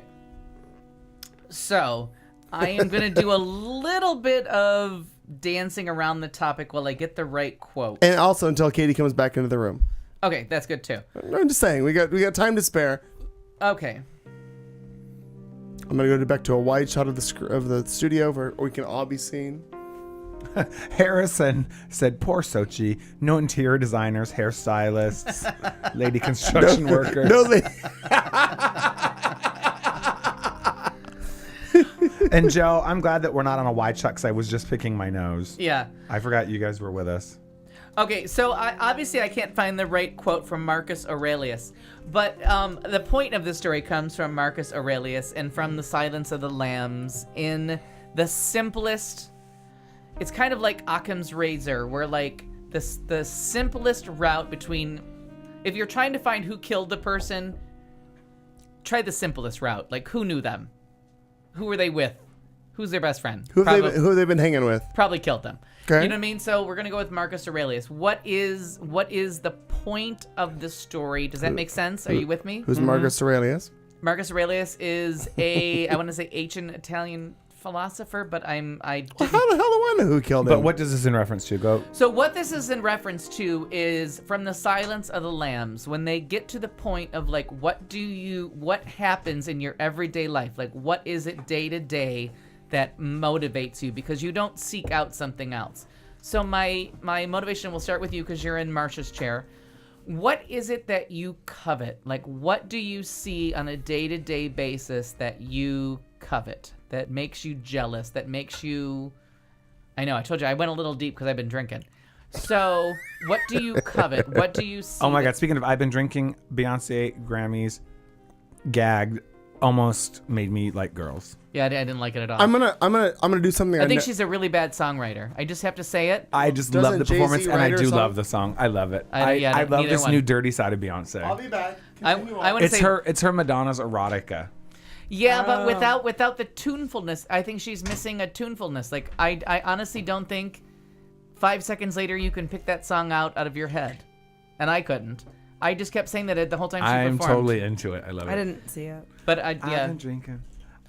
All I heard her say was faggoty, faggoty, faggoty, and surfboard, surfboard, surfboard. That's what I took away from that song. Faggoty, faggoty. I don't know what she said, but that's, and I didn't mean it like I don't think she's anti-gay in any way. But to me, she said faggoty, faggoty, faggoty.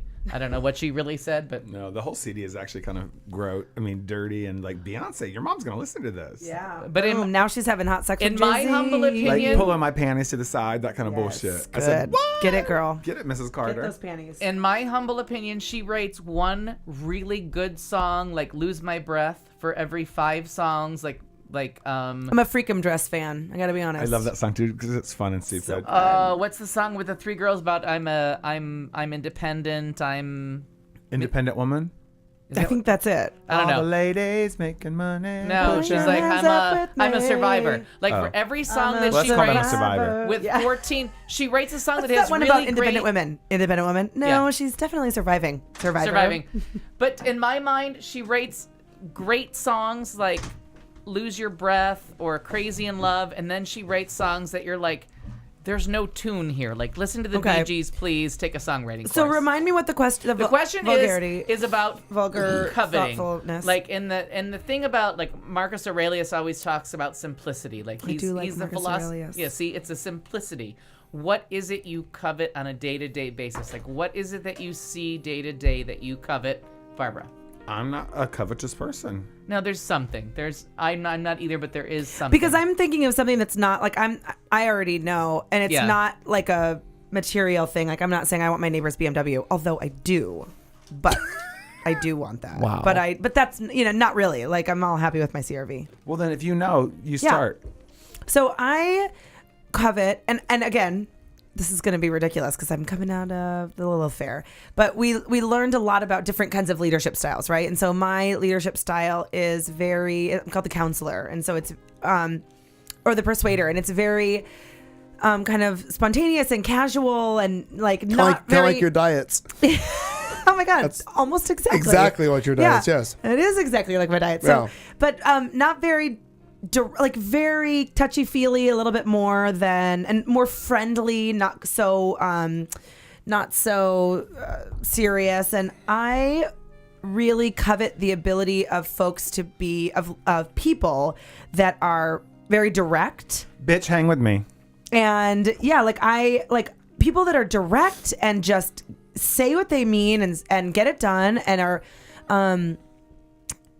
I don't know, aggressive is not even, not aggressive, not abrasive, but what's like the positive word for I think assertive, like very Right. assertive people. I'm just not an assertive person, and I covet that. Which is Personality funny, trait. which is odd that you're Now, not. what show am I in with Katie June that she's not an assertive person? I'm going to make my point, All and right. you can But chime in no, whenever you want to. Answer that question. The fact that you claim to not be assertive is sort of jocularity. To use a word from MASH from years very ago. Father Mulcahy. Yeah, thank you. You are very assertive, regardless if you think so or not, because just your general personality plows over people. Just plow, and you're assertive whether you want to be or not. Mm-hmm. And I think part of it is Is she passive aggressive?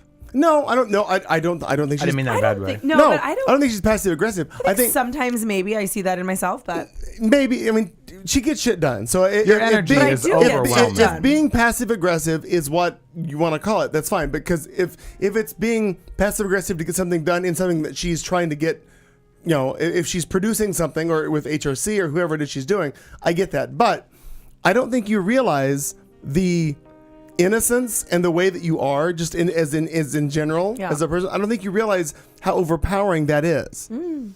because you are within this room, you got no choice. It's my show and he runs it, so you got nothing. You're here and you just fight for life is all you do with this. Yeah. But I don't think you realize how powerful you are. I appreciate you saying that, and I mean that with all sincerity. I don't think you realize. I think that's what my comment meant too. You and Cianciola. Yeah. I think you and if you two were to take over a network, I think the world is fucked. Because I appreciate you saying that. Because I love Cianciola. Natalie Cianciola I wouldn't want to run because she's one of my favorite people. She has produced so many shows that I have been like Dancing with the Bars. And so many other shows that I've been a part of where I'm out there in the front and she's behind the scenes, but she is responsible for making the entire event look good, not me, but I benefit from that. Yeah. Because that's her niche. But I think you are that way too. I think when it comes to getting things done and putting things in an order or making sure things happen, but I think with what Richard says, there's a passive aggressiveness to it. But people just buy into it. But not with the negative connotation. No, to it. Not at all. Not at all. I would take away. You make things happen in a way without being pushy the way I am. Right. No, but I agree because you're a pushy bitch. And I and she's admire not. and I appreciate you all saying these things, and I admire so much. And some of them are true. I know. I pick and choose. But I just 3 out admire of 4 panelists surveyed. people that can be very direct, and that's something that I struggle with, is just like laying it on the line. But you are. I wish I were more subtle at times. That's it. I'm just right, but So there's but that's something that I have learned to I'm covet. not wired that way. I literally don't know how to do it. Yeah. And sometimes I say to myself, You just do. shut up. I You really do. don't. I really No, don't. You do. Regardless, and I don't know if you do, because I've understand worked with you. I guess Clayton will be our on a truth number. teller. No, because in a number of ways. I understand what you're saying because I am, and the funny thing is, I'm the first person to admit I have been wrong in stating things or saying things in the past in regards to events that you and I or may have been involved in. You do have a way of being subtle. Well, you're not like a horrible tacky bitch. Like, you're tactful. No, but you that's almost kind. You have but I'm saying, but very kind direct. like. You have your strength, and I realize that when you run something, and I realize you run it fully, and that's how you are, and I appreciate that. I used to not. No, and that's just being honest. I used to not, because that's you and I had our falling out in the early '90s in regards to that, because you were strong and I was strong, and we were just bam, bam, bam, butting heads around things. But I do realize that you as a performer, you control your situation, you control your environment, and that's what you are. But you saying that you want to be more subtle, I think you are, and you don't realize that you are, because you say things in a certain way, and maybe it is passive aggressiveness. But you say things or you spin it in a way that you get what you want, but it lands softly on the victim. I think that sounds like a passive aggressive nightmare. Yeah, I don't know. No, I think, and I know you guys have worked together a lot as Would well. you like another drink? I think that my opinion of you is that you're very direct. She is direct. And you're very tactful. Like, it's when I've dealt with you, you're like, you get shit done. My favorite thing of all time, my almost favorite thing of all time, is Saturday Night Live, where Tina Fey and Amy Poehler asked why everybody got mad at Hillary Clinton because she's a little bit of a bitch. Everybody turned on her for Barack Obama. And the whole bitches the new black. Bitches get things done. Yeah. Right. I don't apologize for it. But sometimes I realize that I hurt people's feelings and that people don't like me for it. That's the only thing that I wish I were more subtle. Now I will just Subtle. I will just jump in there between your conversation from earlier. Because like Celia and that Putty, everyone conversation now. loves Celia Putty. Everyone thinks that Celia Putty is the nicest, sweetest person. And everyone thinks that I'm mean. But my shit works. Boom! Yeah. Goes Hot the dog. bell. Or whatever the word is. There you go. Cattywampus. Thank you.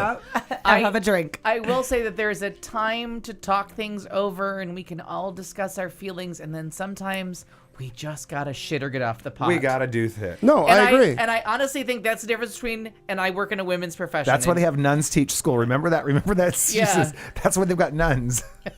because Nuns get shit done. Nuns should get done. Nuns are bitches. And Nuns do shit get done, Al. And I just want to say that we can all sit around. And I went to a meeting last Thursday that was all about talking about our feelings. And I'm like, the war's over. Like, we lost. Right. So here's our terms of surrender.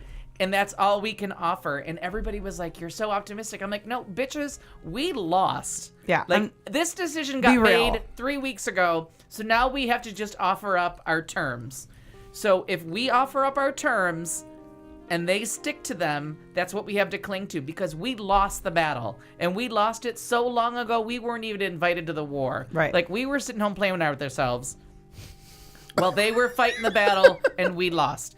But that's what I mean about the difference between subtlety and let's kumbaya, let's hold hands, let's lady it out.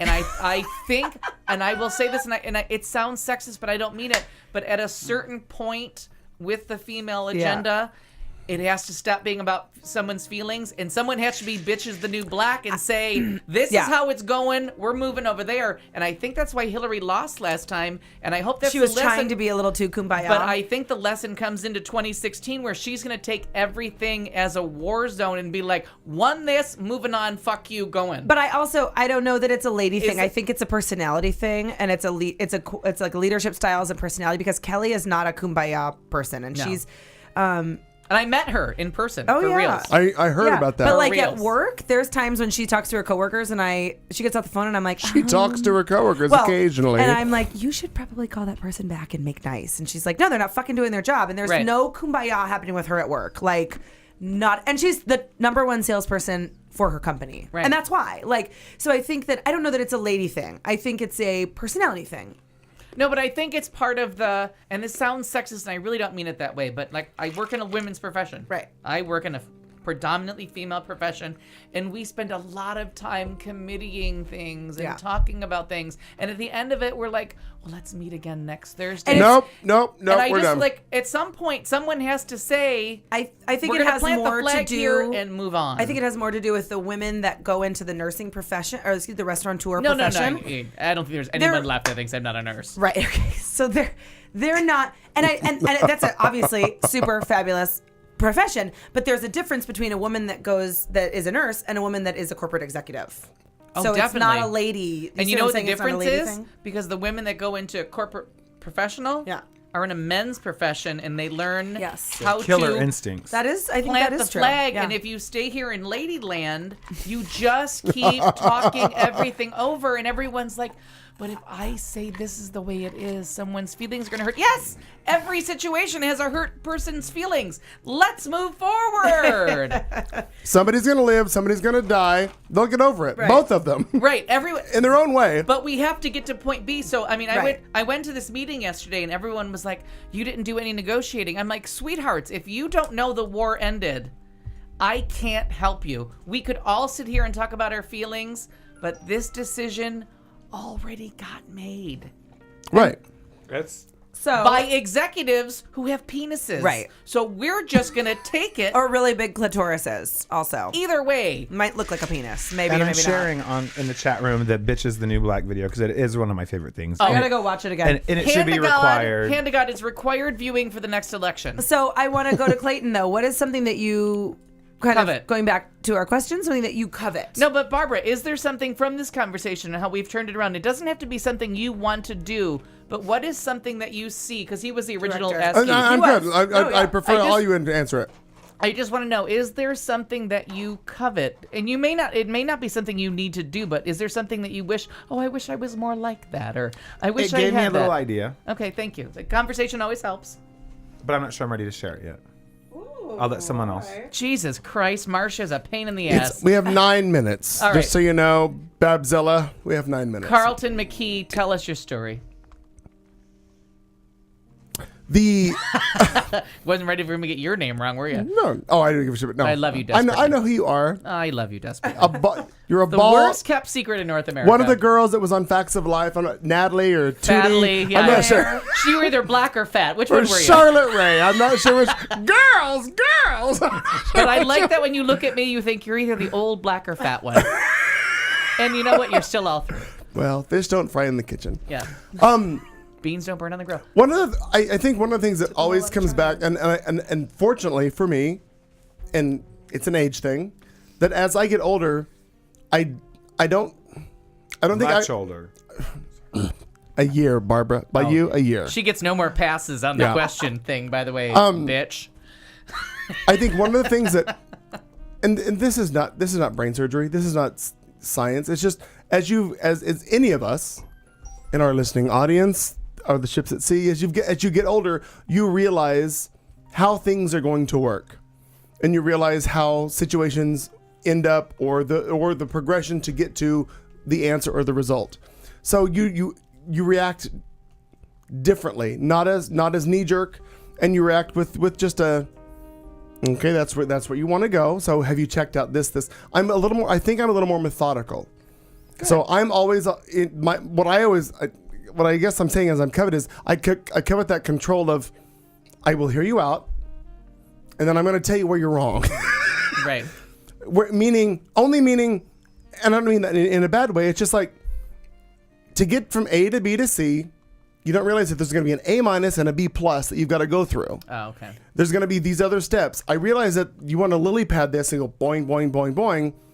And so many of the younger in our world. But are you, so I have to follow up here. Are you covetous of their journey? Like that they still get to make those mistakes and you already know how the lily pads. I'm not covetous of the journey. I unfortunately have to suffer through it in several. So are you covetous of the ignorance of knowing the journey? Like covetous is a jealousy thing. So I'm just trying to find the jealousy. I'm not jealous of it. I'm not jealous of it at all. Well, I wish that I could just get them to Frogger right over it. So then you're more covetous of the older people that have already made the journey and are just sitting there enjoying their lives. Like you wish that the people you knew. Yeah. Okay. That's. I guess sure I would because I mean what you covet is what you see every day. Like who in your life. So the people that still have to make all the jumps, you pity them. That's not coveting them. You're. No. I think pity's a little dramatic of a word. No, but it's compared to covet. You're certainly not coveting. No, their not coveting them. No. So I see what they do. I realize to a point they have to learn on their own. However, I when they come to me, I always hold that. Here's how you get to where you need to go. Here's the shortcut. Right. But what we're talking about was what is it that you see someone else doing, and it's on a daily basis. That's the Marcus Aurelius thing is of what is it in its most simplistic form? Like what is it that you see on a day-to-day basis that makes you covetous? Like what do you want that you see every day? Marcus Aurelius never did the covetous thing. It's just the simplest thing. Like you have to just see it every day. The simplicity is the Marcus Aurelius. The odd thing that when you say it again to me, for some reason I wasn't catching on earlier. Learn grammar, please. I see every day on Facebook people who don't know how to fucking type or realize what they're saying. Learn how to type, and we have one person in particular that you may understand who I'm talking about. Drives me fucking crazy. Nothing to say. If you're going to post something and you're going to try to spew intelligence. Again, but that's not covetous. No, I'm coveting the fact that you don't know how to fucking talk. But that's not covetous. You have to be jealous of them. I'm jealous because they're stupid. I don't know. How do I make this be my point?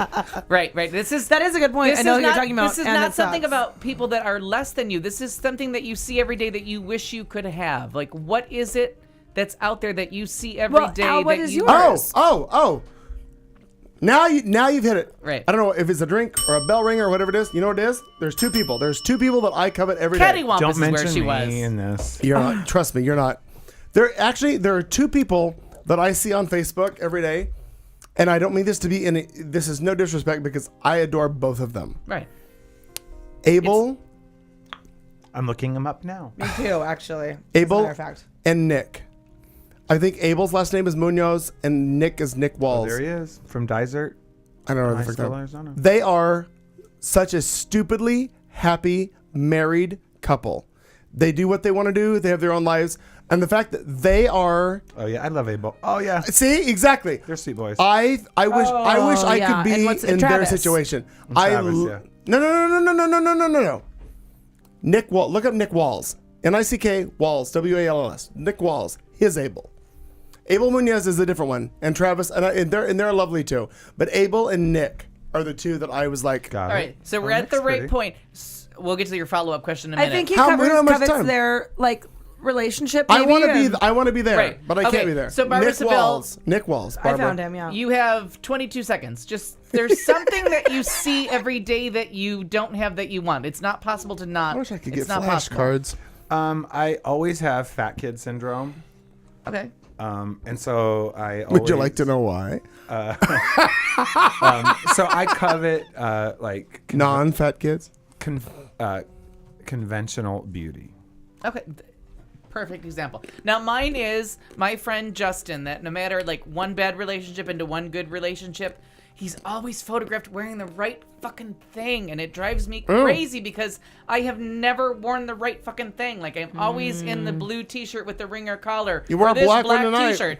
Like he's always blue. because it's faded and it's 10 years old. And in the But- shot, we can't tell where the chair starts and you stop. So You're welcome. That's like, and I was really surprised at how long it took you guys to get to something simple. Like it's just something simple. Like what do you see every day? Every time you post a picture, I'm like, oh my god, I would have never worn something that perfect for that occasion because I don't have it. So Nate Roten is like that. He always looks perfect. Right. So that's something that you covet every day. Like how can you look covet perfect that. every day? No. So follow-up question. It's a one-word answer. No time to squander. Would you change anything to get what you covet? Yes or no, Barbara Seville? No. There you go. Yes. Ooh. Tick tock, tick tock, tick tock. Yes, I would change. See, mine is no. Like, that's why it frustrates me so much because I look at the picture and I think, oh, I want to be that. But then I'm like, I look at me and I'm like, no, I kind of want to be that. I think like, I'm pretty much actually, content. Like, I don't want to. I think I if you don't love me like I am, and you don't want, no, I have to, I have to change you're right. that. Okay, now what I would say from my point of view, and I don't make it about me, but Miss Seville took 19 minutes on the question, so I passed. You did pass. I'm with you. All right, so Clayton took 20 minutes. But my thing on the question, we'll go a couple seconds over, is that you might covet something, but it's not necessarily what you want. And I might want to do something better just if someone did something big. Like if you had some great honor that it took dressing up, I would go to a store and buy something nice and be appropriate for the occasion. Well, of course you would. Right. You own suits. All right, so you don't fit in them, but you own them. Now we have 1 minute left. No, hurry. All right, hurry. Barbara Seville, this question is fun, and maybe we'll get to it next week when Marsha's here. If someone says, you jump, I jump, do you have a friend that you would do that for? Only one, yeah. Okay. Yes. Yeah, I do if it's you. That's nice. That's nice to hear. So, Because I trust him. right, and that do you have someone that you trust that completely? And that's part of my covet story is if someone says you jump, I jump, would you? And I do. I have to say yes. Yeah. Oh. I trust you with my entertainment choices. Exactly. So if I'm jumping into a movie, I know you're going to come with me. There's that. All right, boys and girls, end of hour 3. We have done it. stuff. We've completed 3 hours. It's the show on Q Talk America. I'm Clayton McKeel. I'm with Katie June, Barbara Seville, and Al Perkins. We've made it through another Tuesday night. We will leave you with this final thought. We will see you next Tuesday. See you next Tuesday. You're listening to the show on Q Talk America.